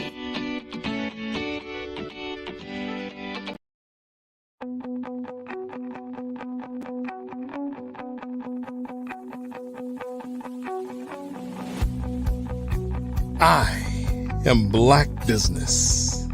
From the moment I wake until the time I sleep. Yes, I am Black Business. I am Black Business. Tell me, are you Black Business? I am Black Business. Do you support Black businesses? Listen, I support Black business because I am Black Business. Black Business Expo. One of the largest business showcases in the history of Black business in the world. The world! Sign up today at www.blackbusinessexpousa.com or call 919-308-9090. I am Black Business.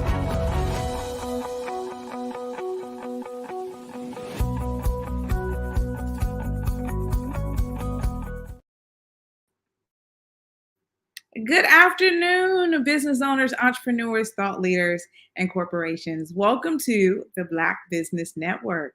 My name is Spiritual Teak, and I'm your business moderator for this afternoon on the Black Business Network. The Black Business Network is a 24-hour business network showcasing Black businesses, Black owners, entrepreneurs, and thought leaders worldwide. We have speakers from North Carolina, London, Singapore, Africa, Japan, and cities all over the United States. The Black Business Network is a global community sharing its business knowledge to empower, inspire, and educate businesses about business. Our next keynote speaker is Taria Hodge.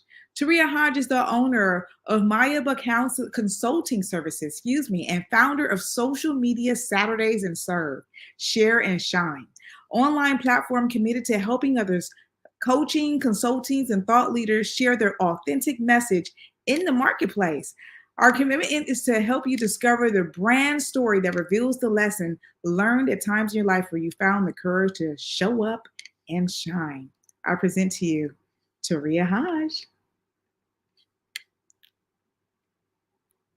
All right. Good afternoon, Spiritual Teak. How are you? Afternoon, gorgeous soul. I am doing well. Genius is coming, and I'll see you on the other side. Thank you. Thank you. Are you struggling to grow your social media following despite your consistent effort? If that's you, I want to let you know I totally understand because I've been there before. Or perhaps maybe you lack proven strategies to help you attract your ideal audience and increase your engagements. Now, I know that this is one of the issues that's faced by many entrepreneurs. So if you can identify with any of those two questions and you answered yes, then this conversation is for you. Today, we're going to sit back and we're going to talk about 3 proven strategies to amplify your influence on social media. Now, how many of you feel frustrated with social media at times? And it's okay. And if you feel frustrated, just go ahead, utilize the comments. I always like to know who's out there with me. Utilize the comments and let me know if social media has been an area of frustration for you.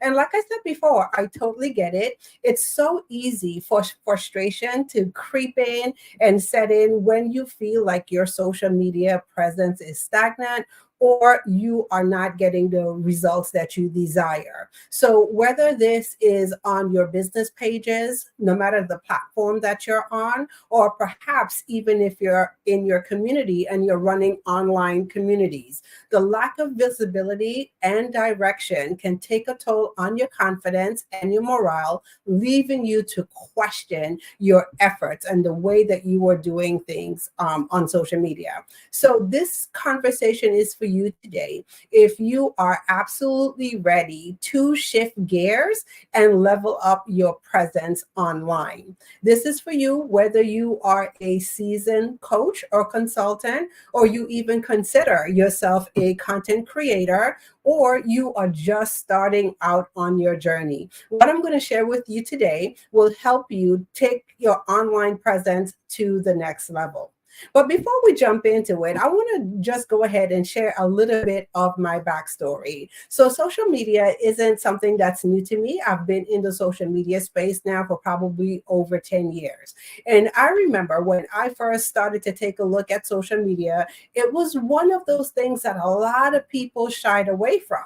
And the reason why they shied away from it is because they thought social media was going to be a fad. It was going to be one of those things that popped up into the marketplace, and as soon as it popped up, it was going to disappear and fade away.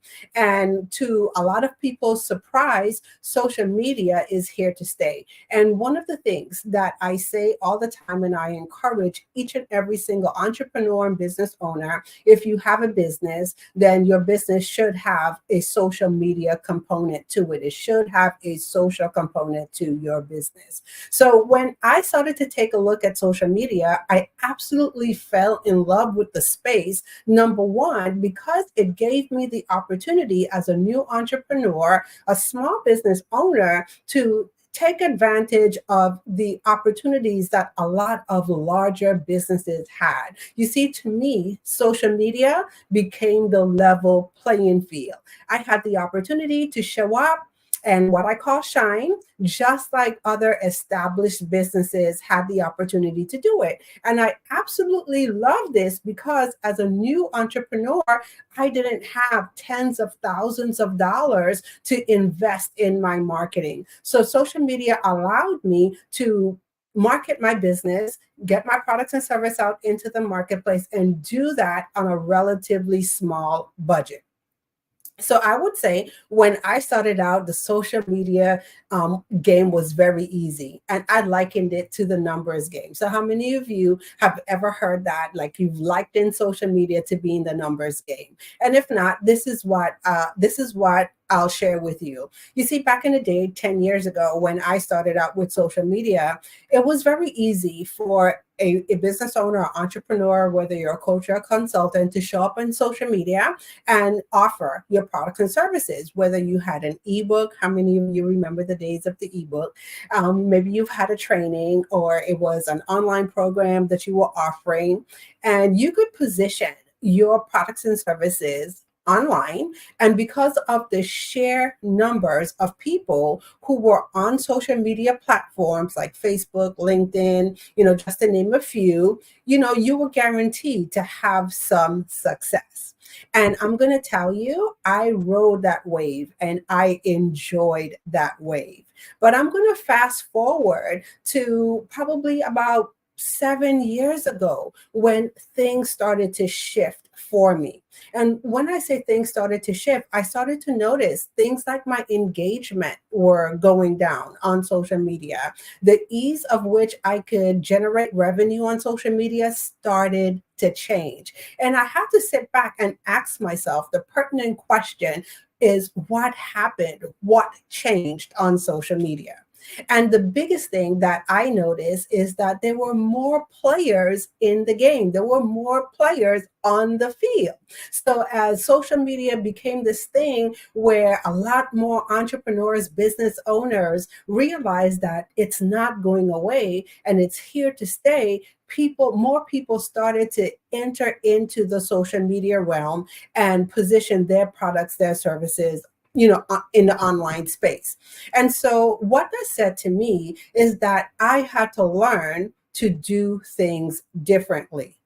And as I started to unpack this in my business, what I realized is that I was actually starting at the very end of a process. So how many of you know that there's actually a process, to social media and a process to what I call social selling? And so no wonder my efforts weren't yielding the results, or they have stopped yielding the results that I desired, because you see, at the time I was just riding the wave of success, but not really paying attention that there's an actual process that would allow success to continue. So that's what we're going to spend some time talking a little bit about today. And so I'm going to go back to the beginning, or share with you my journey back to the beginning. And so one of the things that I've learned, like I said, there is a process. I was actually starting at the very end of the process, which is social selling. And so once again, we take a look at social media platforms, whether you are on Facebook, you're on LinkedIn, you're on TikTok. As business owners,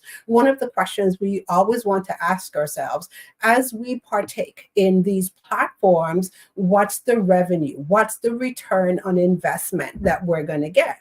And so a lot of times we look at the return on investment as money, but also your return on investment can be time as well. So the time, the energy, the money, the other resources that we're putting into social media platforms, are they allowing us to yield the desired results?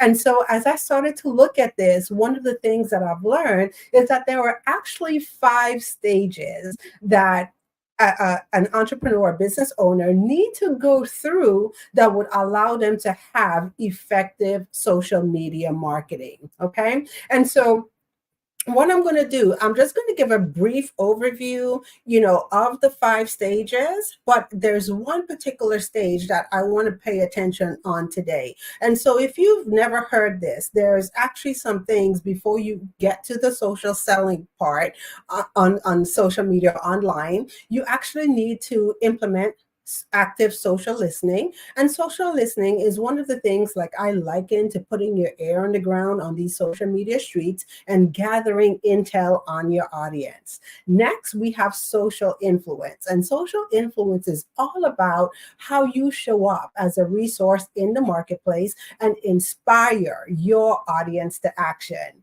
And then social networking is all about how do you network and you collaborate with others to increase your footprint on social media or increase your online presence. And then once those 3 things happen, you have a very fertile environment for social selling to occur.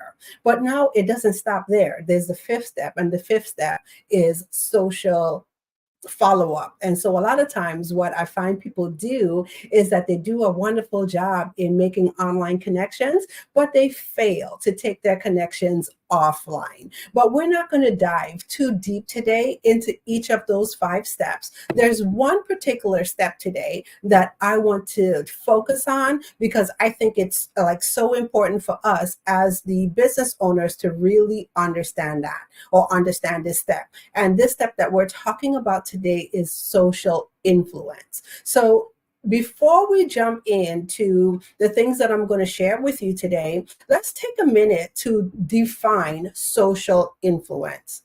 So social influence is all about establishing your authority on social media through the distribution and the sharing of valuable content. In other words, simply put, it's all about how you show up in the marketplace as the expert. So as we take a look at social influence gives us the opportunity to do 3 specific things. And the first thing it allows you to do is be able to establish your authority in your niche. Because once again, we all want to be known for something. We want to be known for what we do in the marketplace and what we do in our business. And then also the second thing social influence will give you the opportunity to do is to be able to share valuable content to educate and engage your audience. And then lastly, social influence gives you the opportunity to influence decision-making through how you show up.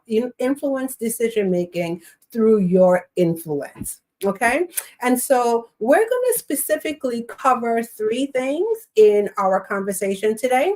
So the first thing that I'm going to cover is the 3 things, as a coach or a consultant that you should be honing in on while you're on social media.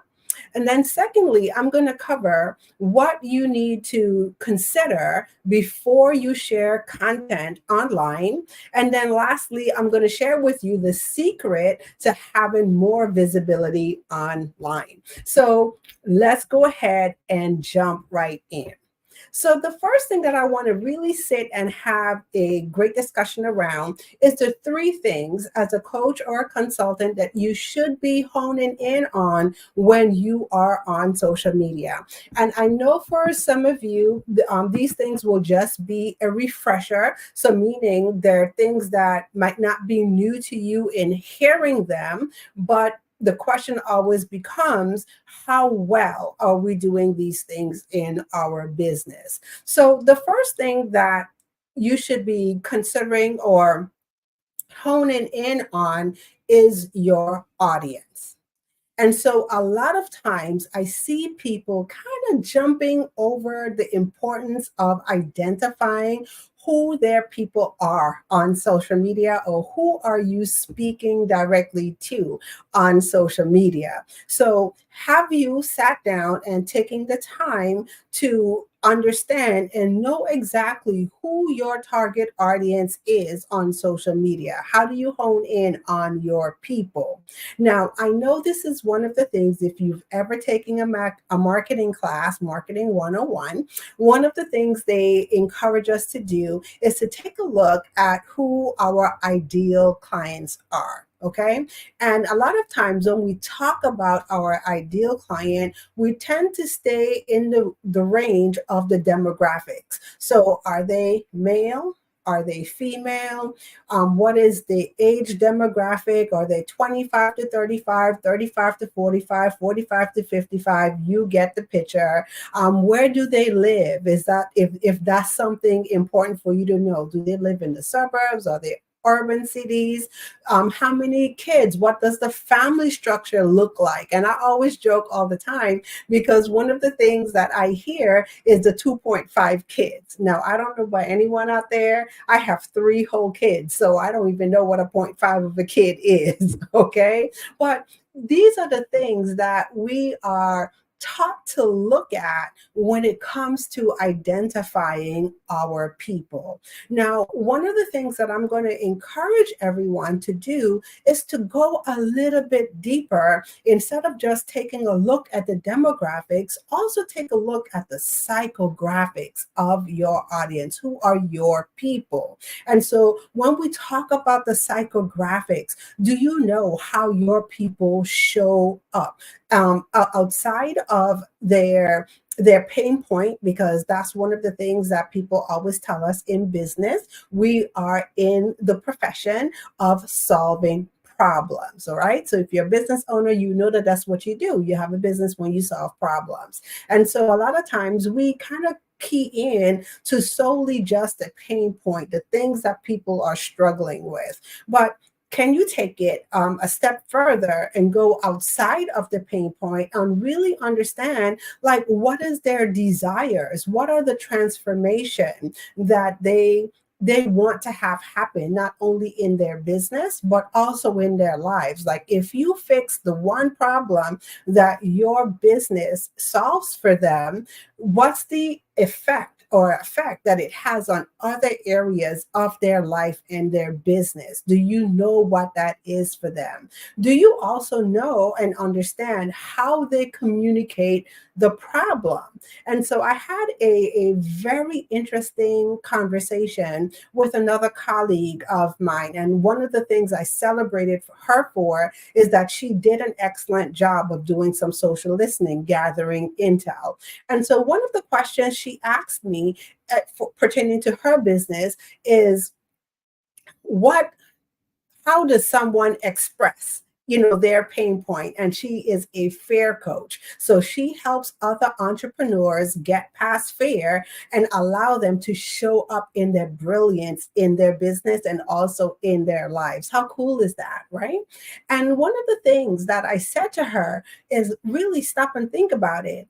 A lot of times, we think to ask the pain question or look at the pain points as what would someone say? But be honest.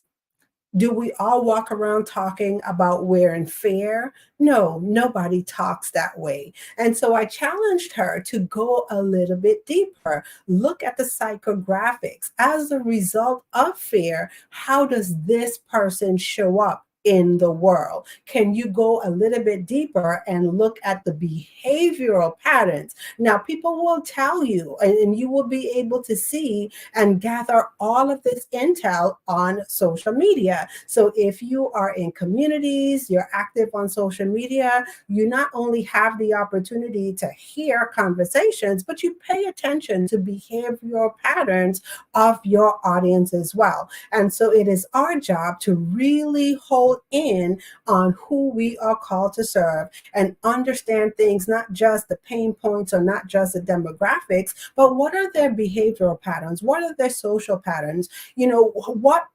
What all intel can we gather, from this person?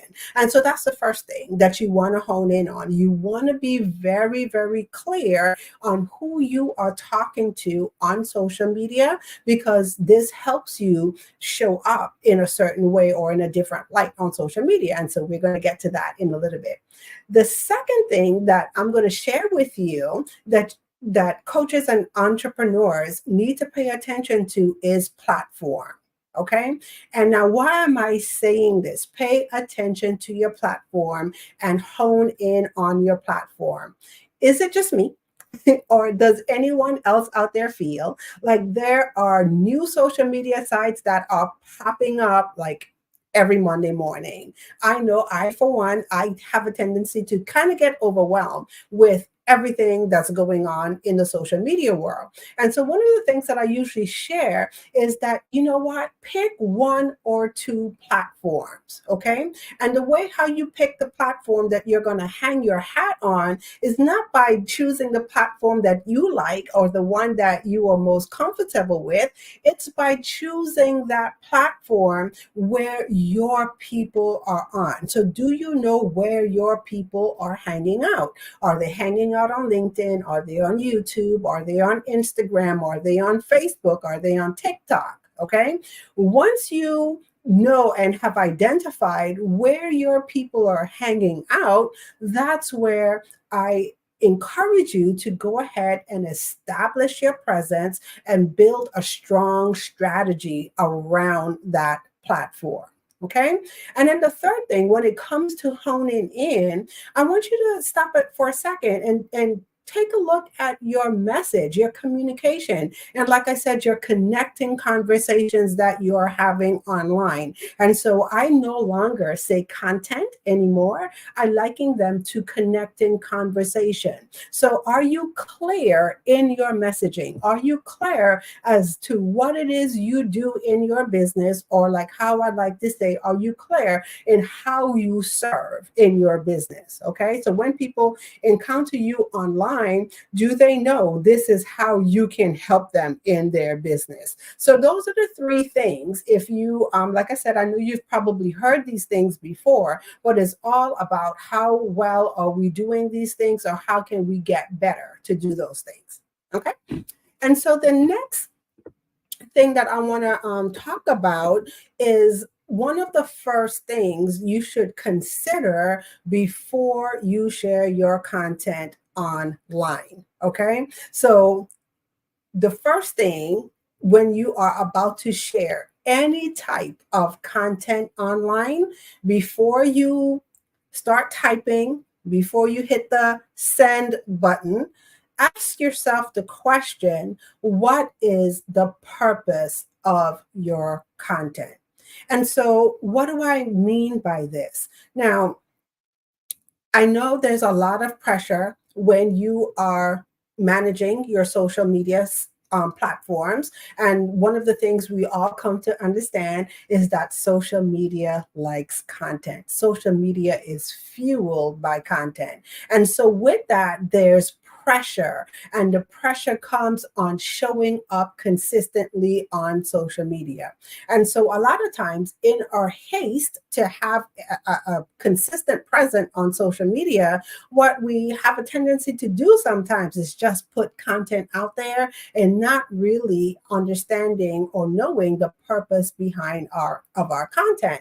And this is where your planning comes in. And so this is one of the things that I encourage all of my clients, colleagues, to do, is to know the purpose of your content. Do you know what cycle you are in your business? So are you in the awareness cycle where you are creating brand awareness and you are creating connections in your business? Are you going into a nurture cycle? Are you in a promotional cycle? What cycle are you in?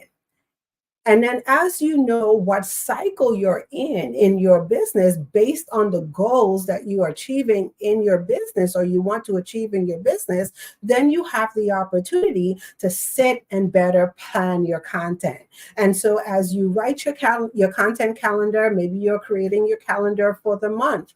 Take a look and ask yourself the question, what is the purpose? What is it that I want to achieve on this month on social media? What's the return on investment am I looking for? And so is it that I am increasing awareness for my brand? Is it that I'm looking to increase engagement? Or am I actually in a promotional cycle where I have a product or a service that I'm offering and I can measure that based on the results of the sales that I get? So knowing the purpose of the content, number one, is the first thing. And then once you understand and know the purpose of your content, then it allows you to create with intention. And so that's one of the things that I want everyone to walk away with and get today. As you sit down and you take a look at your social media, your content, your connecting conversations that you're having out there in the marketplace, how can we get better, or how can you get better at creating with intention? And the third thing that I am going to share with you today is the number one thing that most entrepreneurs, most consultants, have, on their mind. And it's all about, how do I increase my visibility? And I have to say this is why platforms like the Black Business Olympics exist, because I am going to hang my hat and say that each and every single one of us who are participating in this platform, that's the one thing that we all want to do. We all want to have the ability to go ahead and increase our visibility, increase our footprint along our social media or our online presence. And so when it comes to increasing your visibility, one of the biggest things that you could start to take a look at is, how well are you collaborating with others? And I have to say, this is one of the biggest strategies that you could look at in your business as far as amplifying your influence. Okay. So when it comes to collaboration, I'm going to spend some time to break this down for you for just a second. And so I'm going to ask the question, how many of you know who your top 5 influencers are? And as a matter of fact, I'm just going to back it up for a second.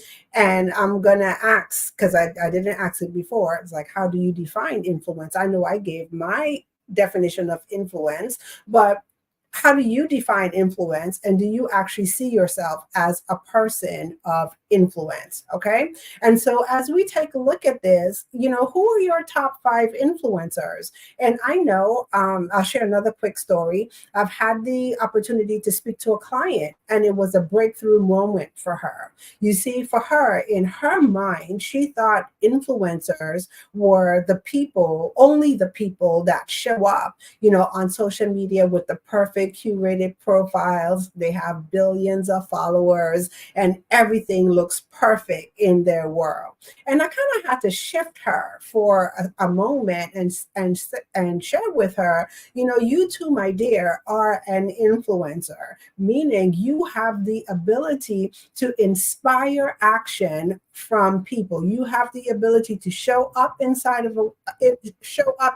a way that would allow others to take the desired actions that you would like them to take. Okay. And so when I ask the question, who are your top 5 influencers? I'm not talking just about the big influencers. I'm talking about the people that we know and we have in our space, the people who serve the people that we also serve. And when I say the people that serve the people that we also serve, I'm not talking about the people that do the same things that you do. If you're a financial advisor, who's the next financial advisor? No, I'm talking about who are the people that as a financial advisor also serve your people in different facets. And then once you have identified who those people are, how well are you creating opportunities to, number one, network, and then also build relationships with those people that they would allow you to increase your footprint on social media. Okay. So if you have not thought about that question before in identifying your top 5 influencers, people who have your audience of people, that's one of the things that I'm going to encourage you to do today. Start to identify a list of people who serve the people that you desire to serve in the marketplace. Okay. And then under increasing more visibility, one of the things that you always want to keep in mind is to show up as a resource. And so I say this all the time. Things have shifted on social media. So social media is no longer the place where we show up to hawk our wares, as I call it, meaning that when we have a product or service to offer, we show up on social media solely just to promote. And then when our promotional season or promotional cycle is done, people don't hear from us, and then we just kind of go dark until the next thing that we have to promote. And so I'm going to say it's all about showing up as a resource. So one of the things that I always say, and I'm not saying that social media is not the place for you to position your products and services. So I just want to go ahead and get that straight. It is a perfect place for you to do that, but it's how you do it. So one of the shifts that I encourage everyone to do is take a look at social media, not as a selling tool, but look at social media as a serving tool. And how can you use social media to show up as a resource? Okay. And when I say show up as a resource, are you the household name in your particular field?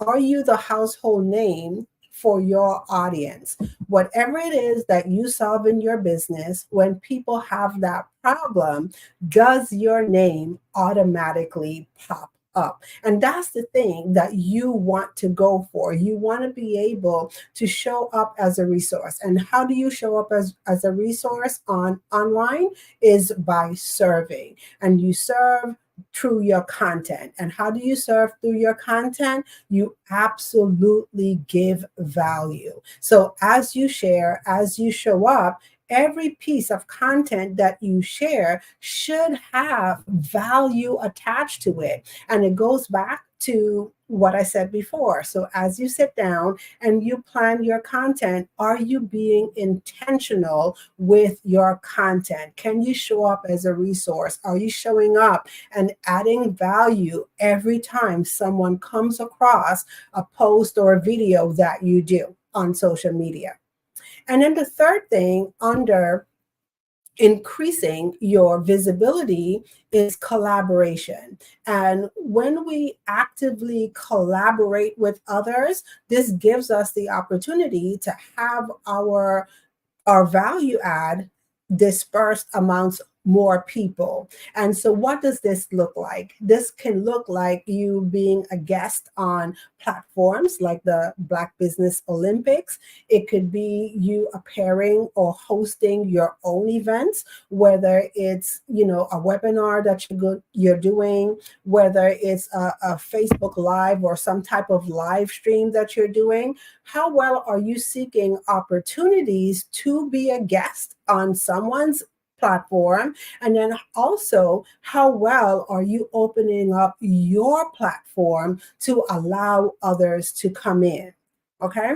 And like I said, it's done through podcasts. How well are you seeking out podcasting opportunities? How well are you seeking out opportunities to do webinars, and not just host your webinars, but be a guest on other people's webinars, or giving opportunities for others to come in on your webinars as well? Because once again, it is not just about us. Okay. And we sometimes get locked in to the mode of thinking about all the things that we want to achieve in our business, because of course we have our goals. But stop and pause for a moment and think about your audience.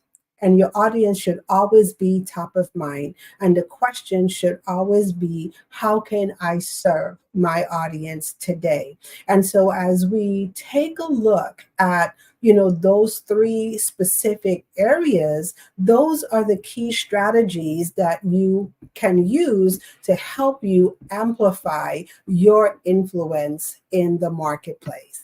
And so as we get ready to wrap it up, one of the things that I'm going to leave you with is your journey to social media success begins with a single step, but the path is illuminated by clarity. So remember, before you can shine on social media, you must first align your strategies with intention. So start with clarity, offer value, and embrace collaboration. Amplify your influence and attract your divine clients. And so with that being said, I am going to open it up for any questions.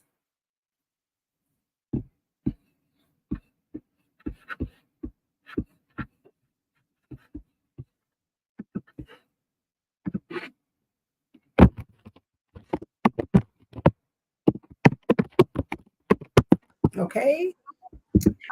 Hi, Sharia. How are you? Hi, Teek. How are you? Oh my goodness, you just filled me with so much joy. Listening to your presentation, I was like, yes, yes, yes. When you put something out in the world, and I thought, I really need to sit down with someone that has a lot more insight into this whole topic. And then here you come talking about social media strategy and giving the tips and tools that will help someone excel to where they want to be. So I have a couple questions, if you don't mind.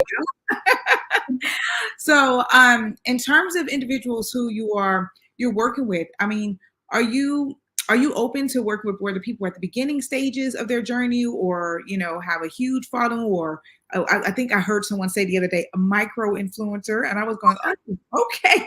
Talk a little bit more about how you would support people at different stages of their journey.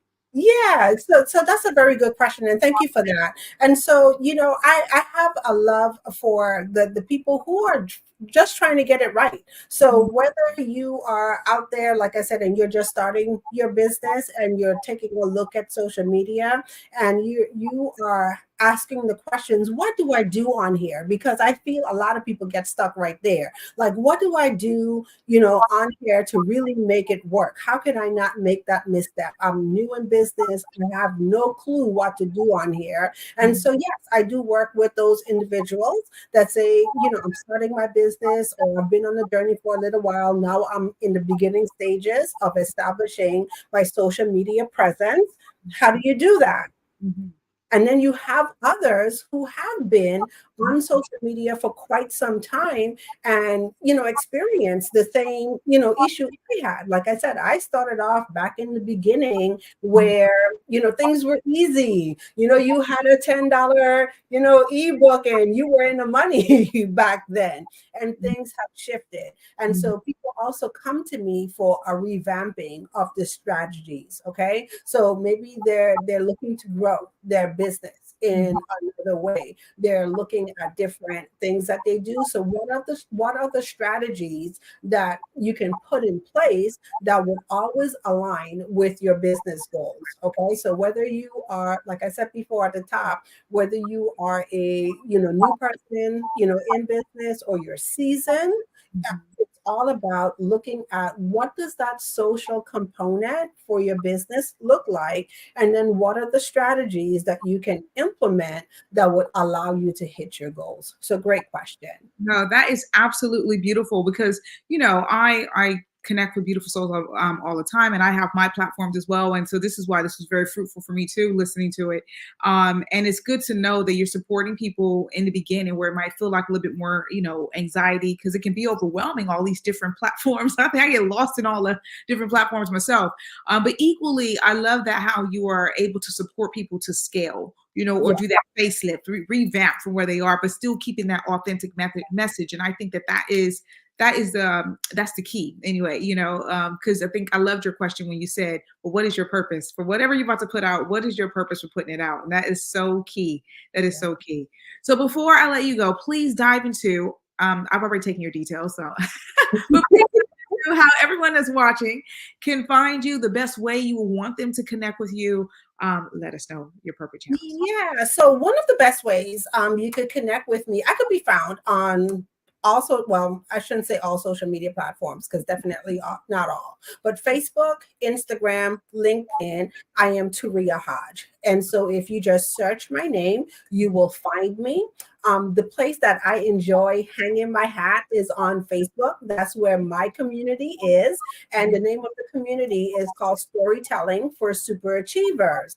And I would like to offer the audience today a gift. And so one of the things that I have the opportunity to do in the vein of collaboration, I have the opportunity to collaborate with Suzanne Hart, and she is speaking and storytelling from a mindset perspective, right?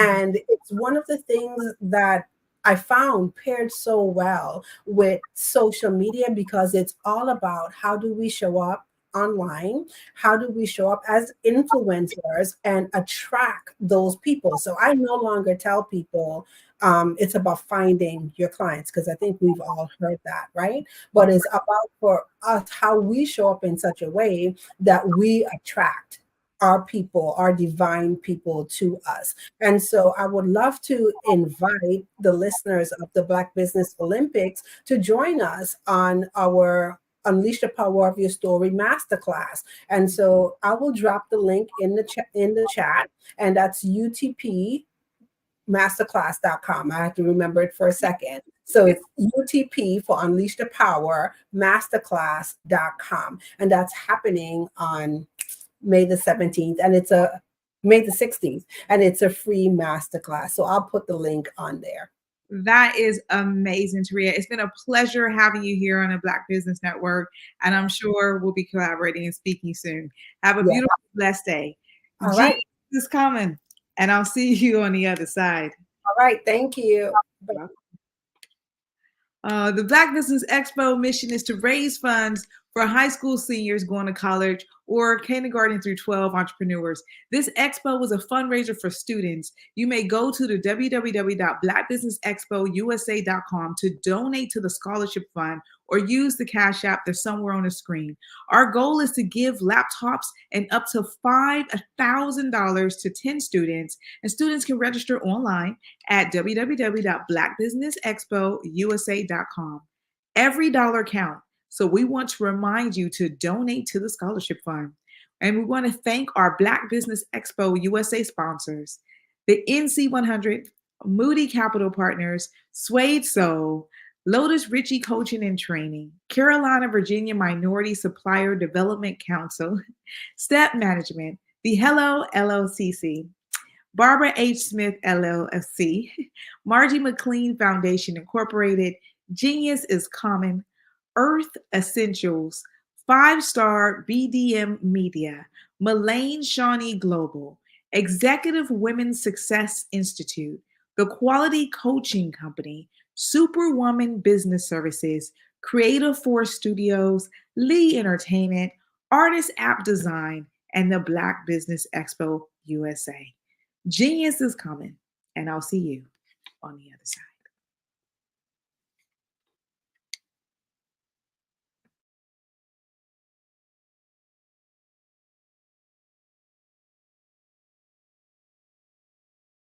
Absolutely.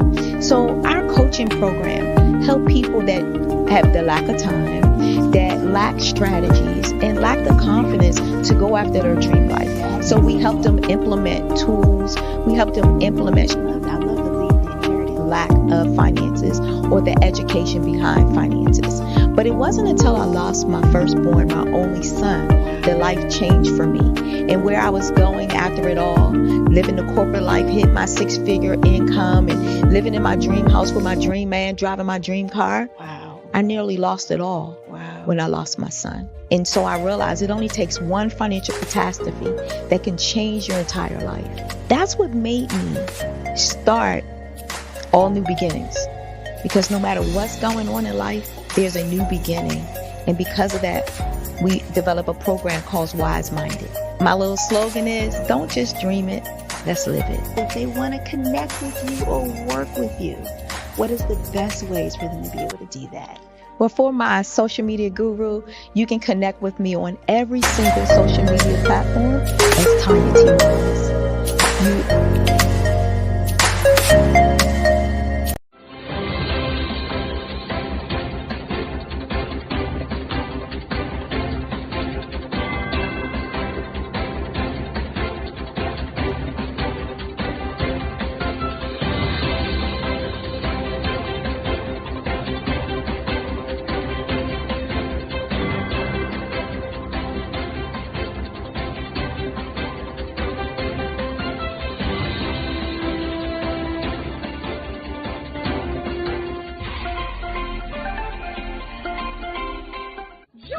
Dr. Eric Kelly III and a host of phenomenal speakers from all around the globe for this 7-day virtual event that you don't want to miss.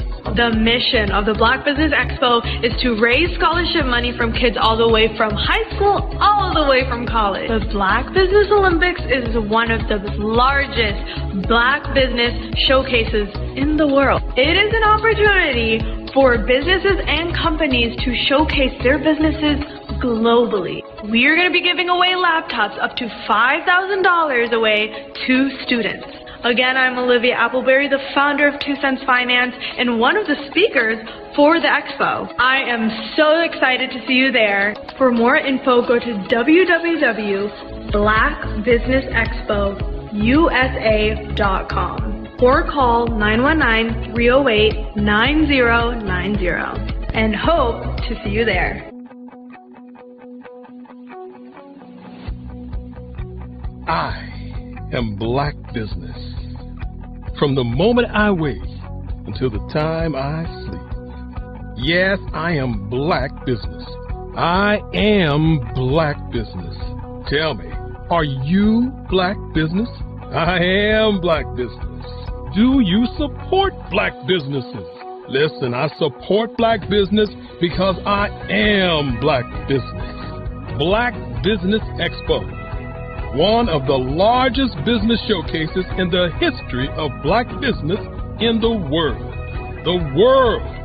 Sign up today at www.blackbusinessexpousa.com or call 919-308-9090. I am Black Business. I am Black Business. From the moment I wake until the time I sleep, I am Black Business. I am Black Business. Are you Black Business? I and Black business. Do you support Black businesses? I support Black business because I am Black business. Black Business Expo, one of the largest business showcases in the history of Black America in North Carolina. Join Dr. Eric Kelly III and a host of phenomenal speakers from all around the globe for this 7-day virtual event that you don't want to miss. The mission of the Black Business Expo is to raise scholarship money from kids all the way from high school all the way from college. The Black Business Olympics is one of the largest Black business showcases in the world. It is an opportunity for businesses and companies to showcase their businesses globally. We are going to be giving away laptops up to $5,000 away to students. Again, I'm Olivia Appleberry, the founder of 2 Cents Finance and one of the speakers for the expo. I am so excited to see you there. For more info, go to www.blackbusinessexpousa.com or call 919-308-9090 and hope to see you there. I am Black business. From the moment I wake until the time I sleep. Yes, I am Black business. I am Black business. Tell me, are you Black business? Black Business Expo, one of the largest business showcases in the history of Black business in the world.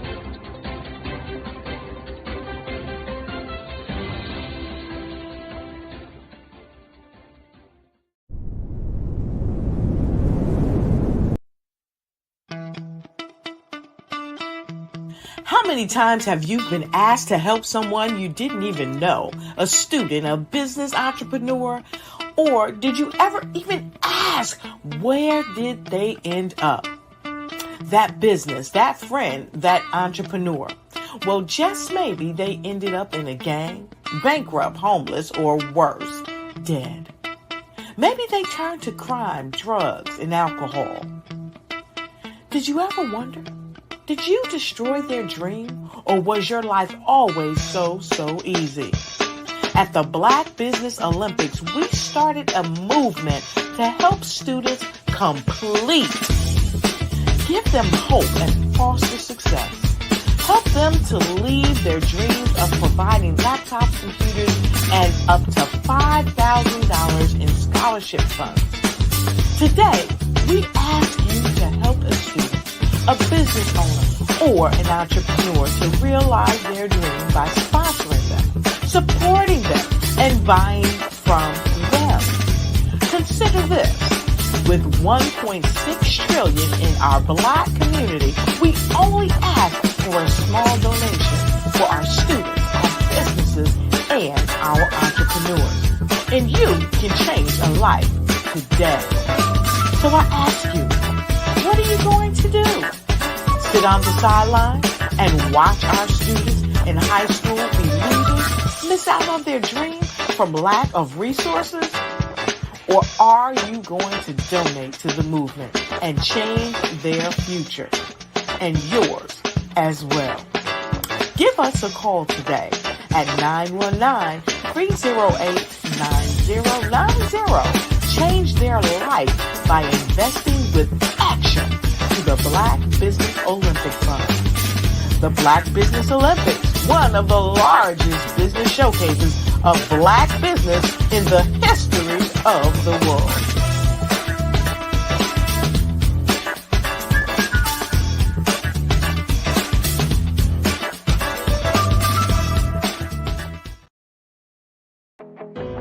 I am Black business. From the moment I wake until the time I sleep, I am Black business. I am Black business. Are you Black business? I am Black business. Do you support Black businesses? I support Black business because I am Black business. Black Business Expo, one of the largest business showcases in the history of Black business in the world. Sign up today at www.blackbusinessexpousa.com or call 919-308-9090. I am Black Business.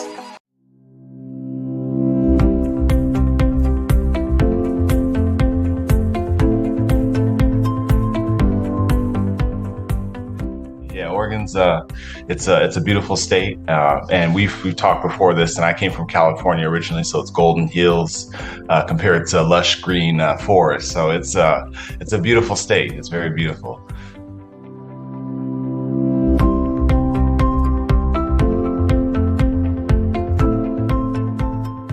Understand how to take your what you know in the real world as a human and what you know about your business.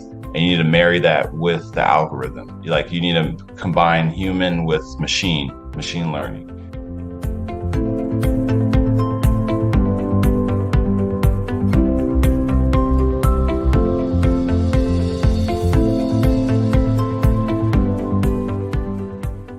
I was always attracted to the psychology, behind digital marketing and why do people do the things they do. But then it's quantifiable, right? So then you can attach revenue to it, right? And it's if I can understand and get to the mind of different segmentations, then I can start to show them things that will get them to buy the product that I'm trying to show. And to me, that's just fascinating. That is amazing that you can do that.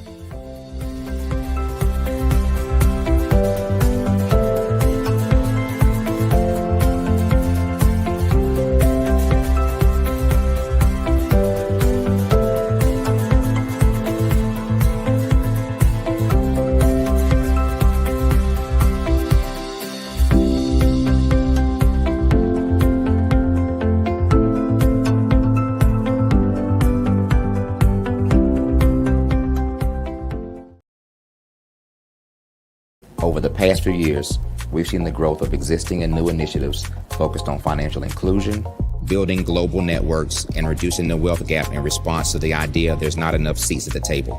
Whether their outcomes are to increase the representation of Black executives on corporate boards, ensure an inclusive global economy, or to create new U.S. African commercial pathways, the strategies are often carried out by separate programs. The question is, should they be? With the continent of Africa being home to more than half of the world's fastest growing economies, the youngest workforce, over 400 companies generating more than $1 billion annually, 700 generating more than $500 million annually that are poised for growth, and being the destination of nearly $5 billion in venture capital in 2021. Diversifying U.S. and Africa commercial engagement by building bridges between African businesses and their U.S. diaspora should begin being seen as mutually beneficial. From helping to reduce Africa's enormous capital gap to catalyzing two-way trade opportunities, the COVID-19 global pandemic hopefully has taught us that global challenges and opportunities are more interconnected than we thought. During the pandemic, African companies like Unicorn Flutterwave, insurance provider Reliance Health, ride-hailing app Yasir, and 54Gene, the continent's first bank of DNA on people of African descent, proved that when African companies have access to networks, capital, and information, they grow big, grow fast, and create solutions that are valuable to the world. This is why Be Direct was created. We are the first U.S.-based but African-centric board preparedness and board search company designed to connect U.S. Black talent and corporations to African businesses. Unique and fundamental to Be Direct's success is our process of helping board candidates adapt their experience and networks to an African context before they're connected to high-growth companies that are looking to locally and globally scale. From our focus groups with African business execs and government leaders, we don't ignore the sentiment that business is easy, but people are hard. Having a pool of board candidates with hard-to-access networks and extensive experience across the business lifecycle, including successfully raising capital, is table stakes for an initiative like this. So yes, we have that. But corporate or entrepreneurial success in the U.S. does not guarantee success in Africa. Developed alongside industry partners on the continent, our training program, Be Direct Prep, is designed to transpose their experience to create cultural comfort, understanding, and a commitment to helping businesses in Africa scale. Our board governance sessions are African continental and country specific, integrated with cultural awareness and dexterity training, masterclasses led by African industry execs, and mentoring and coaching from African continental based facilitators. But even more unique to Be Direct Prep, We cap off our training program with an immersion trip to help candidates that have not been to Africa before see and feel Africa's complexity and opportunity from African soil. We all know traditional network-based board placement has historically left a lot of us out of ever really being in the paid board pipeline. Our strategy supports the work of many great organizations that are successfully filling seats at U.S. board tables by creating more tables for those that are still left on the sideline. It's time to start seeing the role and value of U.S. Black talent and businesses on the continent of Africa differently. Old perceptions and habits limit economic inclusion. Let's transition Black talent and the African businesses they will support from the periphery of the global economy to its core. Living in a global lockdown, we all know now how fast local and global economies can change and see the value of having businesses that hire, strengthen local value chains, and even grow globally. Status quo in any form holds back progress. We must democratize U.S.-Africa commercial engagement by socially and economically connecting cultures that have long been disconnected. It's time for Africa's U.S. diaspora to redefine their global value by helping African businesses scale continentally and globally.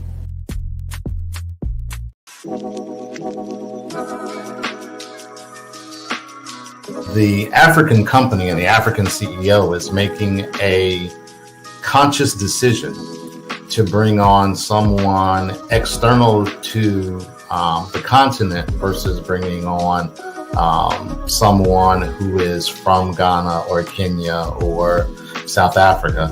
And so the skill sets of the people that we take through our executive leadership training program and ultimately on the placement, obviously have to be extremely high caliber. So what we look for are corporate executives at the vice president to C-suite level, as well as Black entrepreneurs. When we look at the Black corporate executives, we're looking for some very specific skill sets, whether that be around supply chain, sales and marketing, engineering, product development. We want our folks to be able to add immediate value to the corporate board, right? And the other thing is, even if they don't necessarily have specific industry experience, they're bringing a diversity of thought.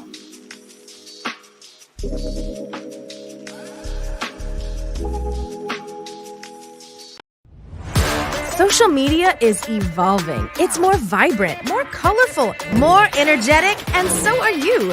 It's not just photos anymore. It's video, it's audio, it's subscriptions. And now there's Fanbase, a new monetized social network.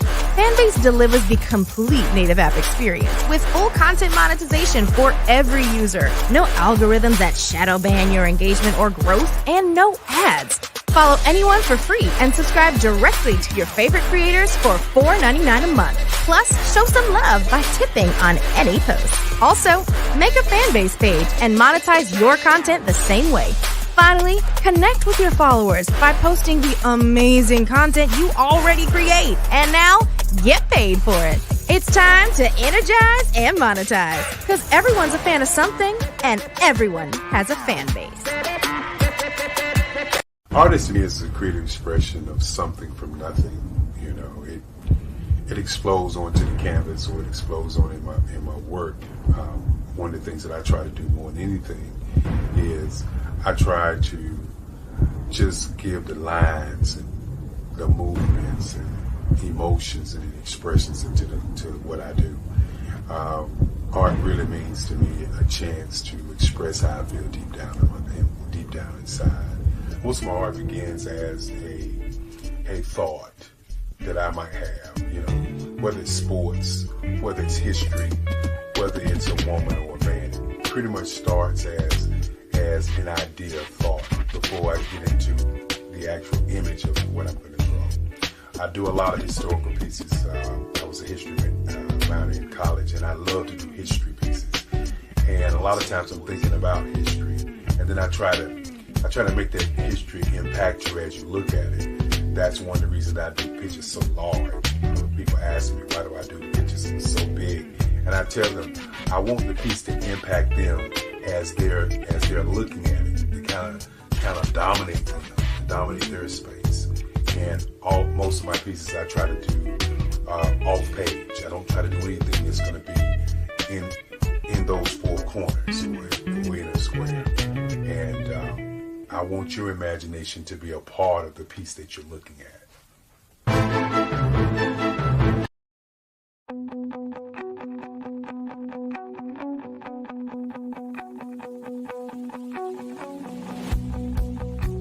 I am Black Business. From the moment I wake until the time I sleep. Yes, I am Black Business. I am Black Business.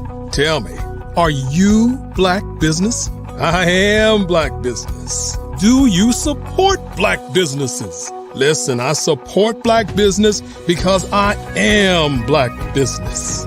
Black Business Expo, one of the largest business showcases in the history of Black business in the world.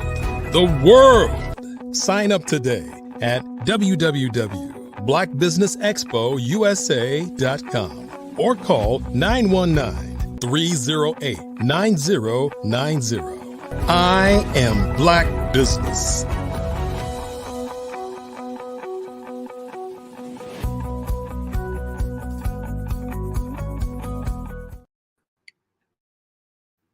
Good afternoon, business owners, entrepreneurs, thought leaders, and corporations.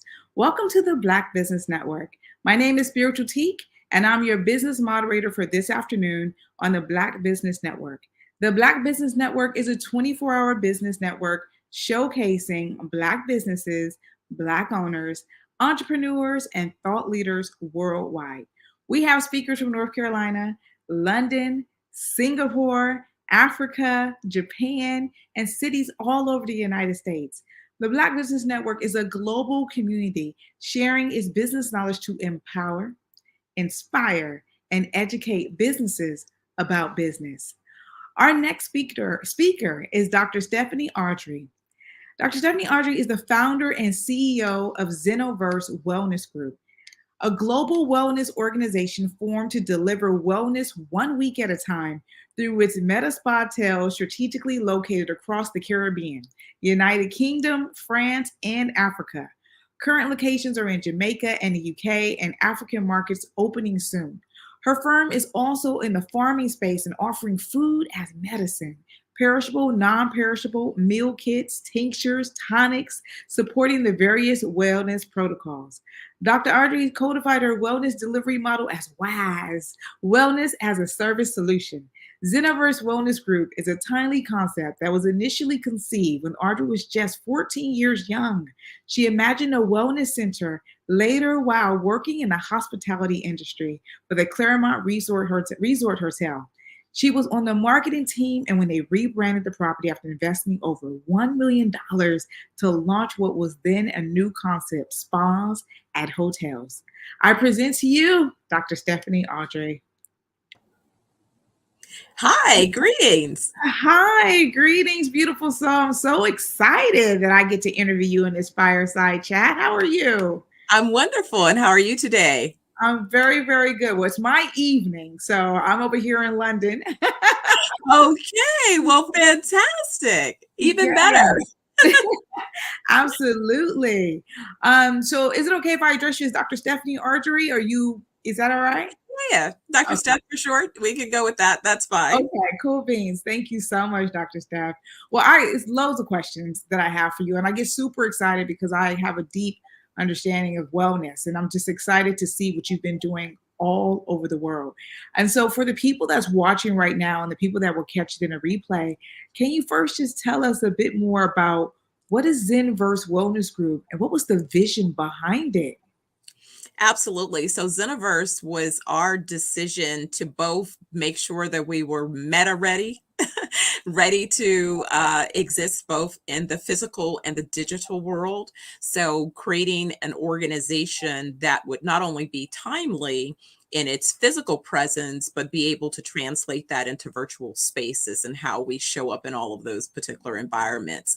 So thinking forward always. But when I looked about at the idea of wellness, what I realized is I was really first introduced to this idea of wellness at 9. It was my mother who made this big declaration. We had just bought our home, and she decided that now that she was responsible for cooking, she was going to teach me how to cook differently than she experienced. And so she set a clear intention that she did not want me to have any lifestyle chronic illnesses. So she bought 2 books. My school was having a elementary book sale, and she bought a book called Back to Eden, and she bought a soul food cookbook. But that's really where, for me, the idea began. I love that. Intention is everything. You're speaking my language. Definitely, definitely. So right back from when you were young, having that instilled inside of you has been sort of the foundation to this. So that inspiration then led you to get to Medi Spa Hotels, TM, and expand your wellness across multiple countries. Can you tell us a bit more about that global expansion? Absolutely. So it began, I knew I wanted to be an international business tycoon. Again, around 9, 10, I used to play business as an only child. So you know how you can be a little bit needing to occupy your time. And so at that time, my business consisted of, my dolls were my customers. I knew Tinky but by touch before I knew what that meant. I had every form that I could find from my mom, from her Mary Kay business to real estate forms. And on one particular Saturday, we were out shopping, and I realized that my business needed credit cards. So it was my determination. I'd taken a credit card application, and so I was now going to make credit cards for my business. And I took these index cards, covered them with her photo album refills, pinpricked every letter and number so that I could, because I'm aging myself now. In those days, you could get an imprint, and that's how you completed a credit card transaction. So right when I perfected my credit cards, my mother comes in the room with that high pitched, "What are you doing?" And so, when you question, think fast, right? Because the answer is going to determine what happens next. So I paused for a second and I looked at my mom and I said, "Mommy, I know who I'm going to be." And so she kind of let out a nervous laugh and she looks at me and she's like, "Who?" I said, "I'm going to be an international business tycoon." So Wow. she just kind of released it. And then she said, "Tell me more." And I think that was the most brilliant thing because, believe it or not, I actually had a vision. I said, "Mommy, I see myself. I'm in the boardroom. Everybody's paying attention. The San Francisco Bay Bridge is out the back window. Like I could see it. I'm wearing a navy blue pinstripe suit. Like I could see all of those details." Wow. And didn't think about it again until I was being interviewed for a television show at 20, right when I was sort of contemplating the next levels of my company. And at that point, I had already started an international version of my company. I hadn't expanded yet, but I was on my way to my first level of expansions, which first allowed me to have 5 market locations. And then later, I did a JV where I ended up with 8 market locations. And so I've sort of been building over the course of my career to be ready to go international. But, it's been like this vision. And that's why I tell people it's so important to recognize the vision and to create it in colors for yourself. And so I became a fan of vision boards and, journaling, making my plans. But that's really where the seed was planted.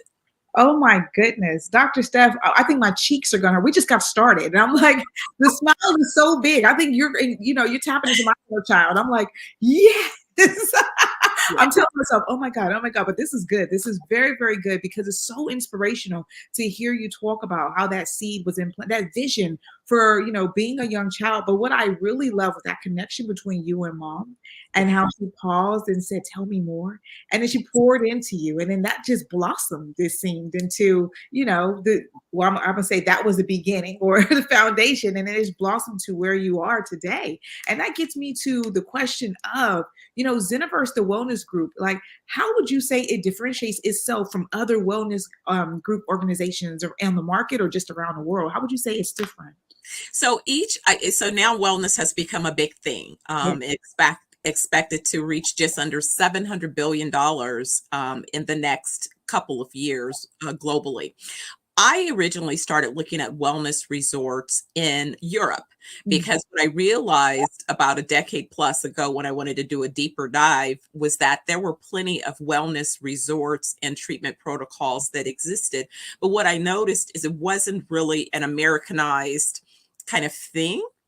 Definitely wealthy or culturally focused schools tended to lean in to those types of places more so.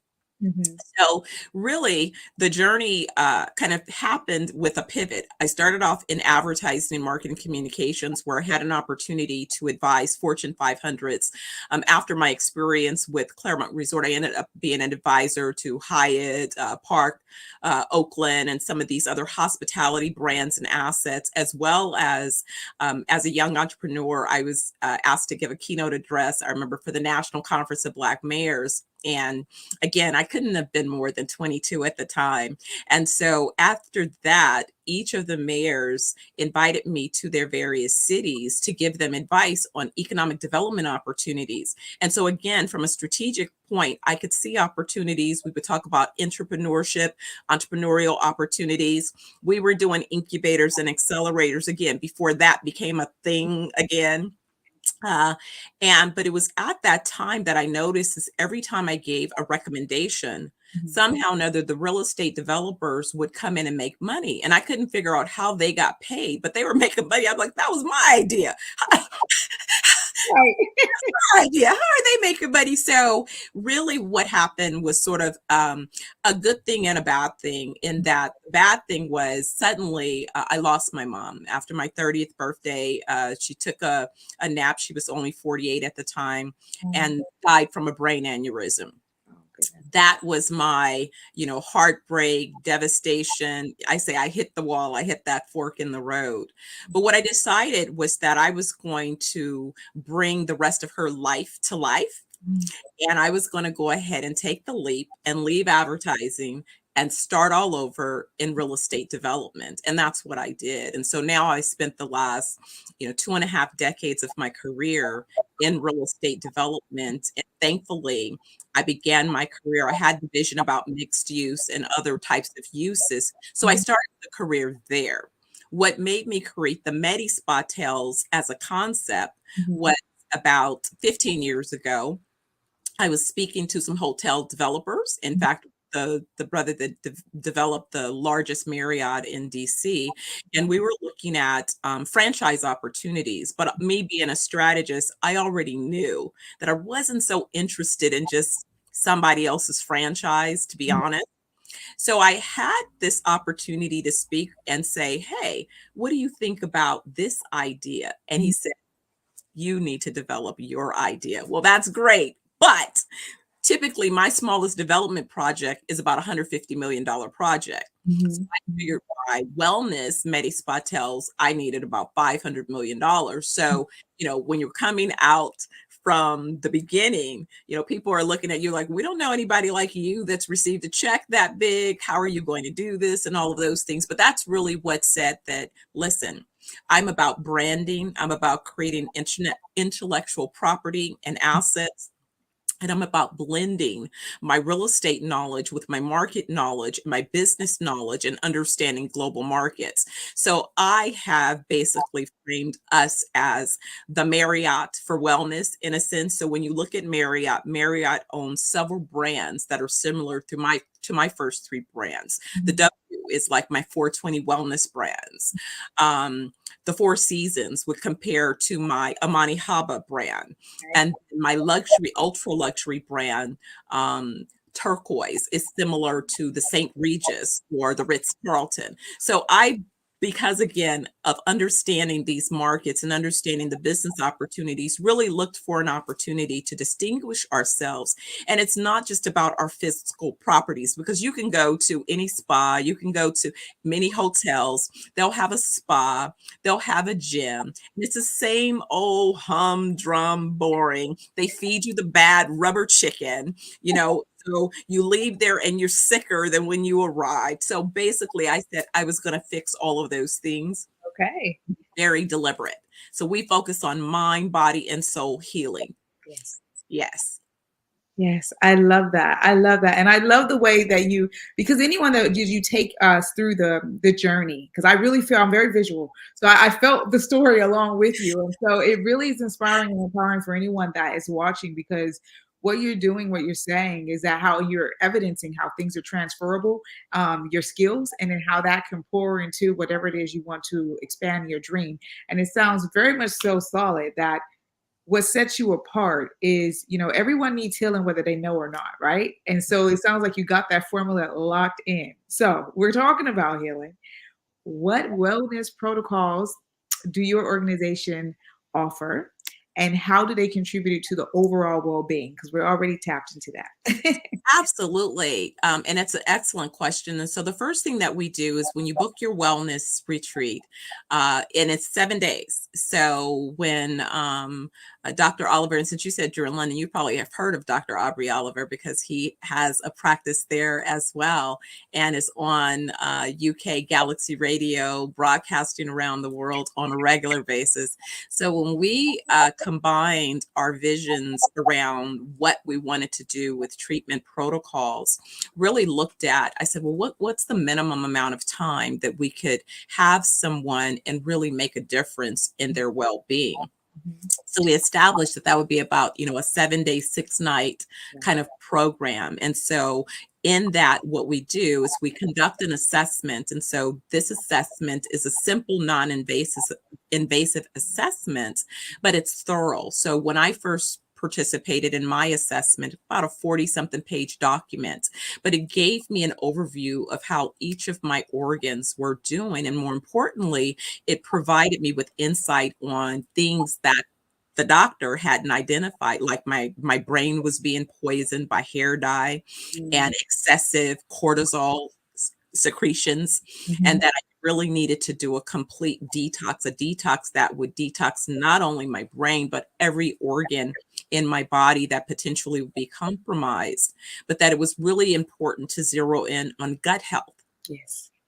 And so once we establish, so we focus on, when we say mind, we're focusing on thought leadership around helping you heal from emotional trauma, because that cortisol, and even current statistics telling me that, for example, women around the world don't know it, but oftentimes are suffering from post-traumatic stress disorder. And then that coupled with the stressors of hormonal changes and hormonal imbalances. And so we see it as I travel and I see more and more women advancing in their careers and their lives. Sadly, they're carrying such heavy burdens and not realizing that if you're constantly sewing into everyone else, you're going to become depleted.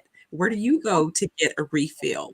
And it's not a 5-minute. Yes, you should take those 5-minute moments, but you really do need to do something a little bit more solid, more focused. I spent one weekend where I did a test where I did a weekend in silence. And it was such a healing gift. It's such a healing gift to hear. And that's really kind of where we go. So we say mind, body, and soul. And so when we're really doing that deep soul work, being able to quiet yourself so that you can hear your ancestral assignments clearly. And you can only do that when you take care of the first two. If you take care of your mind and you take care of your gut, that body part of your well-being, then it begins to create the space for you to then have the capacity to then address your soul assignments. And it helps to have a tribe of other like-minded individuals that you don't have to explain your why in terms of why this would be important. It's important for them as well. Then you can deal with, now my personal why is about X, and you have a whole crew of folks saying, yes, you can do it. Let's go forward. Let's do it. That's what I've envisioned. And that's what's important about the protocol. I love it. I love it. Again, you're speaking my language. I understand everything that you are sharing, and the true authenticity of sharing that, especially when you gave the example about women and the changes and the hormonal changes in the body and how that impact, and just trauma in general, people not having a deeper understanding of trauma on all levels, whether it's acute or chronic. So I'm enjoying that how you guys are supporting people. And I just wanted to ask a sort of follow-up question before I move on, because I have so many questions. I'm so excited. But when you talked about having, the detox and having a scan, right? So I'm just curious because I know a little bit when it comes to that, right? And so is that like I've heard of bioscans. Is that the sort of technology where it's reading the electromagnetic energy of the body? Yeah. Okay. Yes. So you're getting that insight again in a non-invasive form, because people are like, oh, do we have to give blood? I'm like, no, you don't have to give blood. We don't have to take on any invasive type protocols to establish your baseline. And oftentimes, again, we encourage people before, even when they book their trip, we'll do a virtual assessment with the wellness team just to discuss, do you have any particular elements that you might be concerned about? Again, you can be healthy. You don't have to have an ailment that you're concerned about to book your wellness. It might just be that you want to come and get away and see what we're all about. Our tagline is escape, evolve, elevate. So you just may need to escape. You want to evolve and you want to elevate. We got you.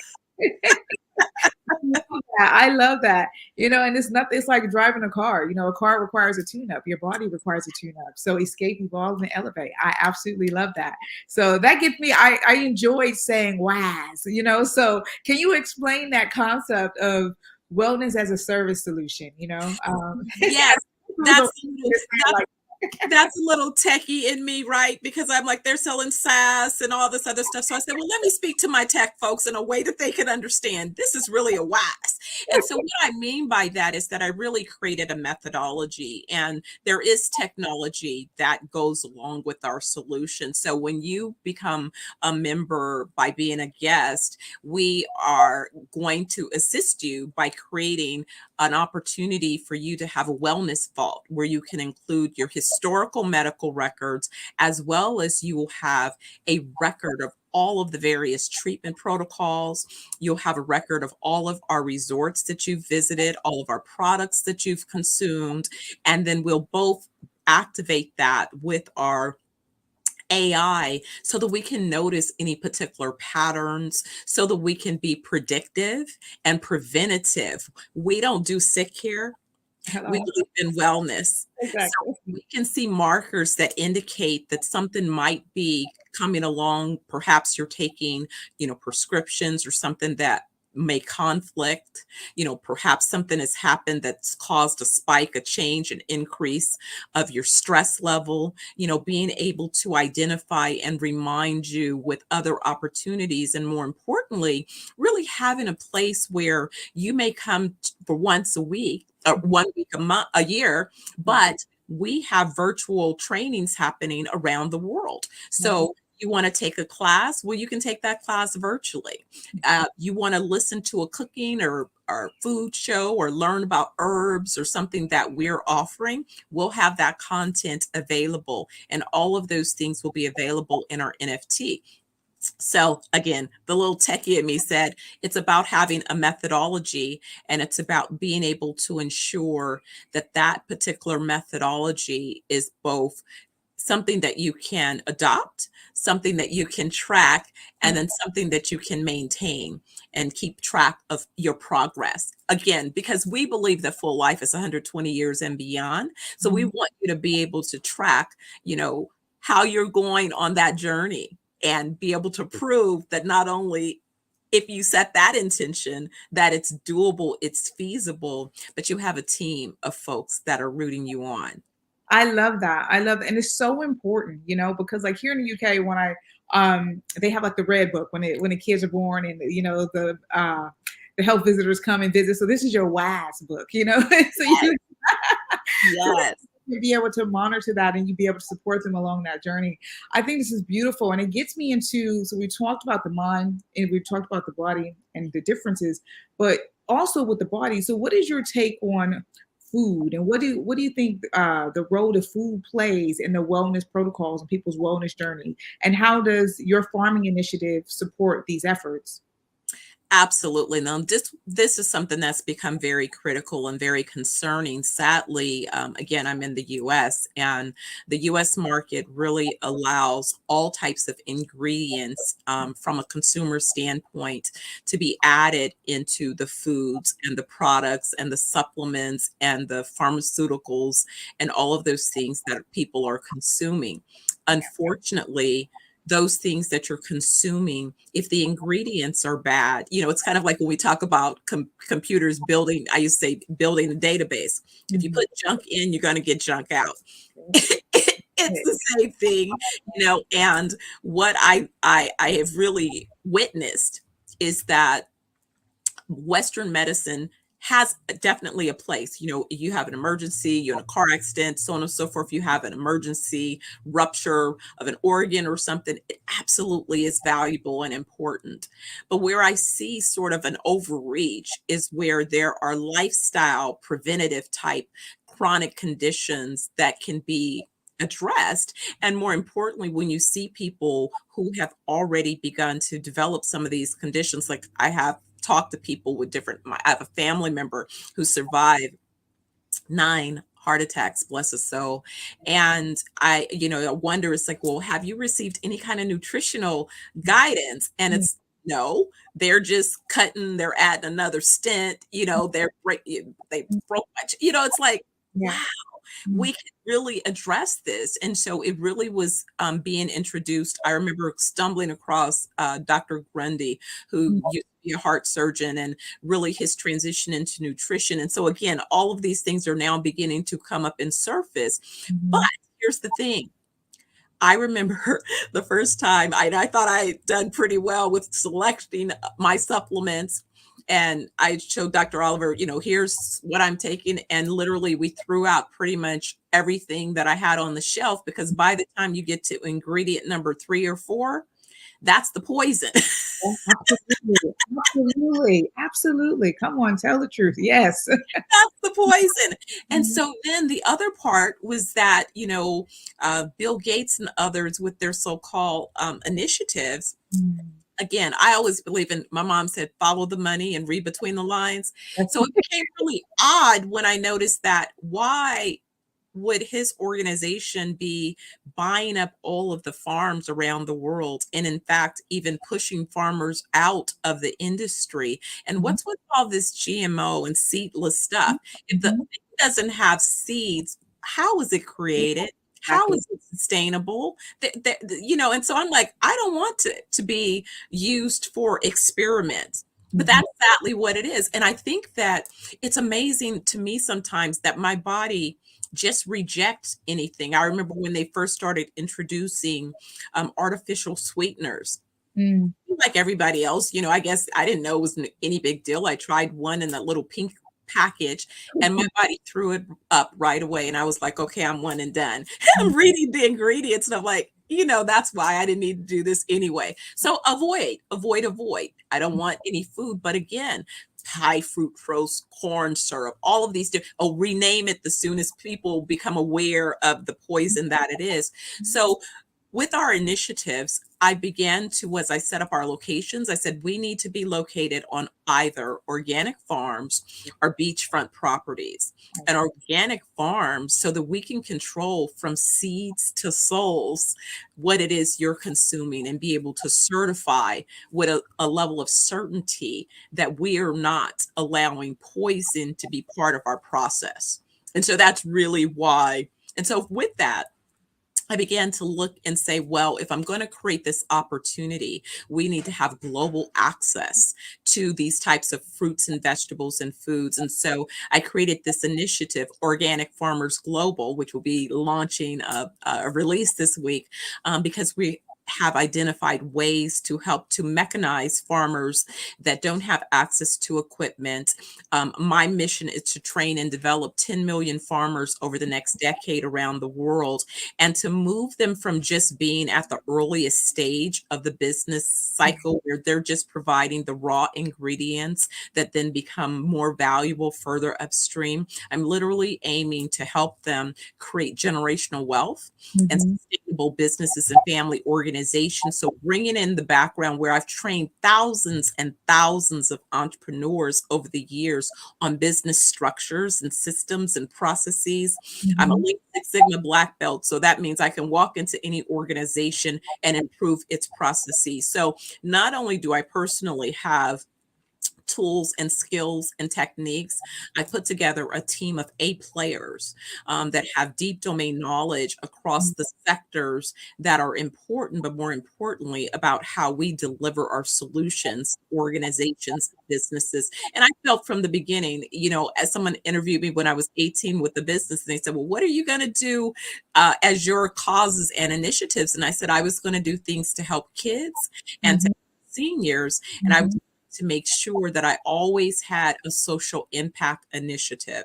And so even when I took time to spend time in the corporate world where I was an executive developing, again, my expertise as a real estate developer, so that I qualified when it came to this point, I spent all of that time training and developing entrepreneurs. So I always had, you know, on a parallel path, a give back initiative. So I'm not just talking about it, as the young people say, I got the receipts. You got exactly. You got plenty of receipts, and you know, like, I'm looking at the time. I'm like, oh my god, we could be on here for hours. But I have two relevant questions for everyone. Pause that for a second and just hone in and recap what you were saying about food, because it was so potent and so powerful. Because you're talking about wellness, and what you're saying is getting. Well, I think you said seed. I heard soul. You might have said okay. So I heard the souls. The souls. And to me that resonates so well. And for everyone out there watching and catching the replay, what you are saying at a very baseline is that's your route to health, is how you feed the body. And I've heard you say about the ingredients. You get to ingredient number 3 and it's not for you. You know, and that authenticity, that truth, even your own journey, I think is inspirational, sharing that as well, because, you know, people get into routine about what life is, right? Or into a trend. In actuality, you know, when you have preventable things, as you were saying, it's when you see people are passing away because of preventable diseases, this is why even your initiative is even more important. Just my observations from that. But thank you for that, for sure. So that brings me into, though, just for someone that's been on your journey with so much knowledge, so many connections in terms of how you've been bridging the gap from your marketing to the real estate, etc. For anyone on a wellness journey or on a business journey, I mean, what would you say were some of your challenges and sort of that they should look out for to help you excel, you know, fail forward? It's some of the same things that tend to come up. You know, I've found myself being the first in many organizations. So when I was the first Black person in an executive position in every organization that I've ever entered, it seems, sadly. And that place of coming in with a certain level of excellence, just that, because that's who I was, you know, early on, before I had all of the so-called advanced credentials. I was excellent at 18 when I won my first contract with the California State Library Association right out of high school. So I've been excellent for a long time. I had people evaluating me early going, well, you don't have this degree, you don't have that degree, but I'm advising you. How about that? But if you need me to get it, no problem, I'll get it. So it was that. People would always try to find what they feel is missing and create that as the reason, rather than focus on the solution and the outcome. So early on, I started documenting my journey by keeping a spreadsheet of the financial value that I made. So my stage name is Dr. Money. Not only because I have a DBA with an emphasis on venture capital, which is money, Dr. Money, but because I looked at every organization that I touched and the money that I saved for every organization. And like you said, I kept a track record of those things, because that's what kept me in those doors once I entered those environments, and had to deal with all of the other politics and all of those other things. And so now, as I'm out on the world raising capital, you know, people are sort of gloss over when I said, well, my seed raise is $100 million. And they're kind of looking at me like you have the audacity. I'm like, listen, $100 million is smaller than what it would take for me to build one project, and I'm buying 8. Right. Clearly, there's a genius in what it is that I'm talking about. And if you look at this value of this a portfolio and the IP, the way that I put it together, that 100 million is a multi-billion-dollar organization, global organization. Not guessing, valuation there to support it. So, again, but they're like, well, we're not used to anybody that looks like you talking about this. I said, but I have not just, as they say, the credentials, I have the experience. The experience. Absolutely, Dr. Steph. Oh my God, we don't have enough time, but hold on. Because you're getting into an area as well that I would love to dive deep. So you definitely have to come back again, because there's so much knowledge with you, and it's such an inspiration. But when we get into, being a person of color and how you are moving through business and what that means and the challenges, it's just inspirational to hear your story, and how you documented and continued, because there would have been those challenges there. And so, no, thank you for sharing that. I really, really appreciate it. And I think, with all these projects you have going, right? So how do people, it's going to be a multi-layered question. How do they get involved? How do they find you? How would they get on the retreats? What's the best way to get it, even if they want to be trained or want to go into farm? You have so many different avenues for people to contact. What would be the quickest way to start? So I would send them to 420. It's www.420wellnessjamaica.com. You can start there, and that's where you can identify, us, get a little overview of the initial organizations that are opening, and get on our email list. We'll be putting information through that location. The Organic Farmers Global is organicfarmersglobal.com. So between those two locations, if you're interested, if you're a farmer and you're looking to find resources and how you can have assistance with growing your production, if you have equipment that you'd like to learn about monetizing, that would be the location to find your way as part of that particular initiative. So 420 Wellness Jamaica, I want you to book your wellness week. And then if it is that you're interested in the global farming, Organic Farmers Global. That is absolutely amazing. And do you do any form of coaching yourself? Do you coach businesses or individuals, entrepreneurs? Yes, I am beginning to accept very limited clients. You got to be ready to be a growth player, though, because, I'm an A-playing coach. So, and I follow the coaches that coach the billion-dollar companies, or as I say, I was reading up and listening to one of the coaches. He says he coaches trillion-dollar organizations. So, if that's who I'm paying attention to, right? I'm like, let's go. I want you to play at a level that is definitely a level that will allow you to create generational wealth. And so, that's what the whole 10 million initiative is about. 10 million farmers and entrepreneurs globally, to really give them the tools. I don't have to recreate them, I have them. So I can just give them and train you through a process that will produce outcomes. Because remember, I keep the receipts. So I want to measure, because guess what? I tell people, look, if I gave you a strategy and that strategy is not working, I know how to pivot and fix it. So it's no problem. Yes, you do, Dr. Steph. You definitely got the receipts and you got the foundation solid. Okay. Thank you so much for joining us here this afternoon, my evening. It's been an absolute pleasure to interview you. Thank you so much. Thank you. I've enjoyed it, and I can't wait to see you. I'm going to be headed back to London. In fact, I have some acquisitions in London as part of this first phase as well. So you definitely make sure we contact and stay connected, okay? Thank you so much. Genius is coming, and I'll see you on the other side. Thanks again. No worries. Thank you. Oh, what a beautiful soul. The Black Business Expo mission is to raise funds for high school seniors going to college or K-12 entrepreneurs. This expo is for a fundraiser for students. You may go to the Black Business Expo USA.com to donate to the scholarship fund, or use the Cash App somewhere on this screen. Our goal is to give laptops and up to $5,000 to 10 students, and students can register online at www.blackbusinessexpousa.com. Remember, every dollar counts, so we want to remind you to donate to the scholarship fund.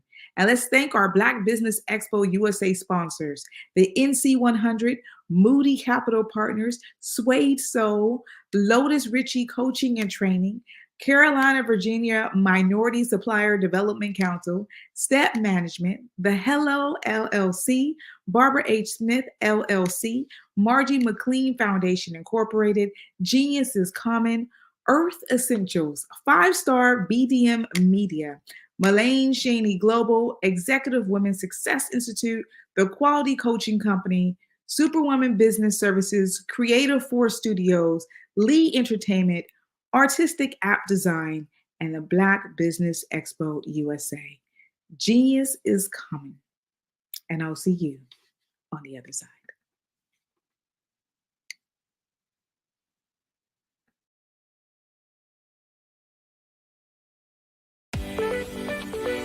You are in the right place at the right time. The Black Business Network opens again for its Black Business Olympics, a 24/7 broadcast on business, strategies, global branding, social media marketing, finance, advertisement, and much, much more. Featuring the top, most powerful entrepreneurs and speakers and thought leaders from all around the world as they gather together for this phenomenal event. Join the Black Business Network streaming live into the metaverse, STEM City USA, Black Multiverse, Pod TV, Roku, Hulu, iHeartRadio, Apple TV, YouTube, TikTok, Instagram, Google Podcasts, Facebook, LinkedIn, IBM TV, Spotify, and Twitch. Tune in today and be a part of this amazing movement. The Black Business Olympics welcomes you.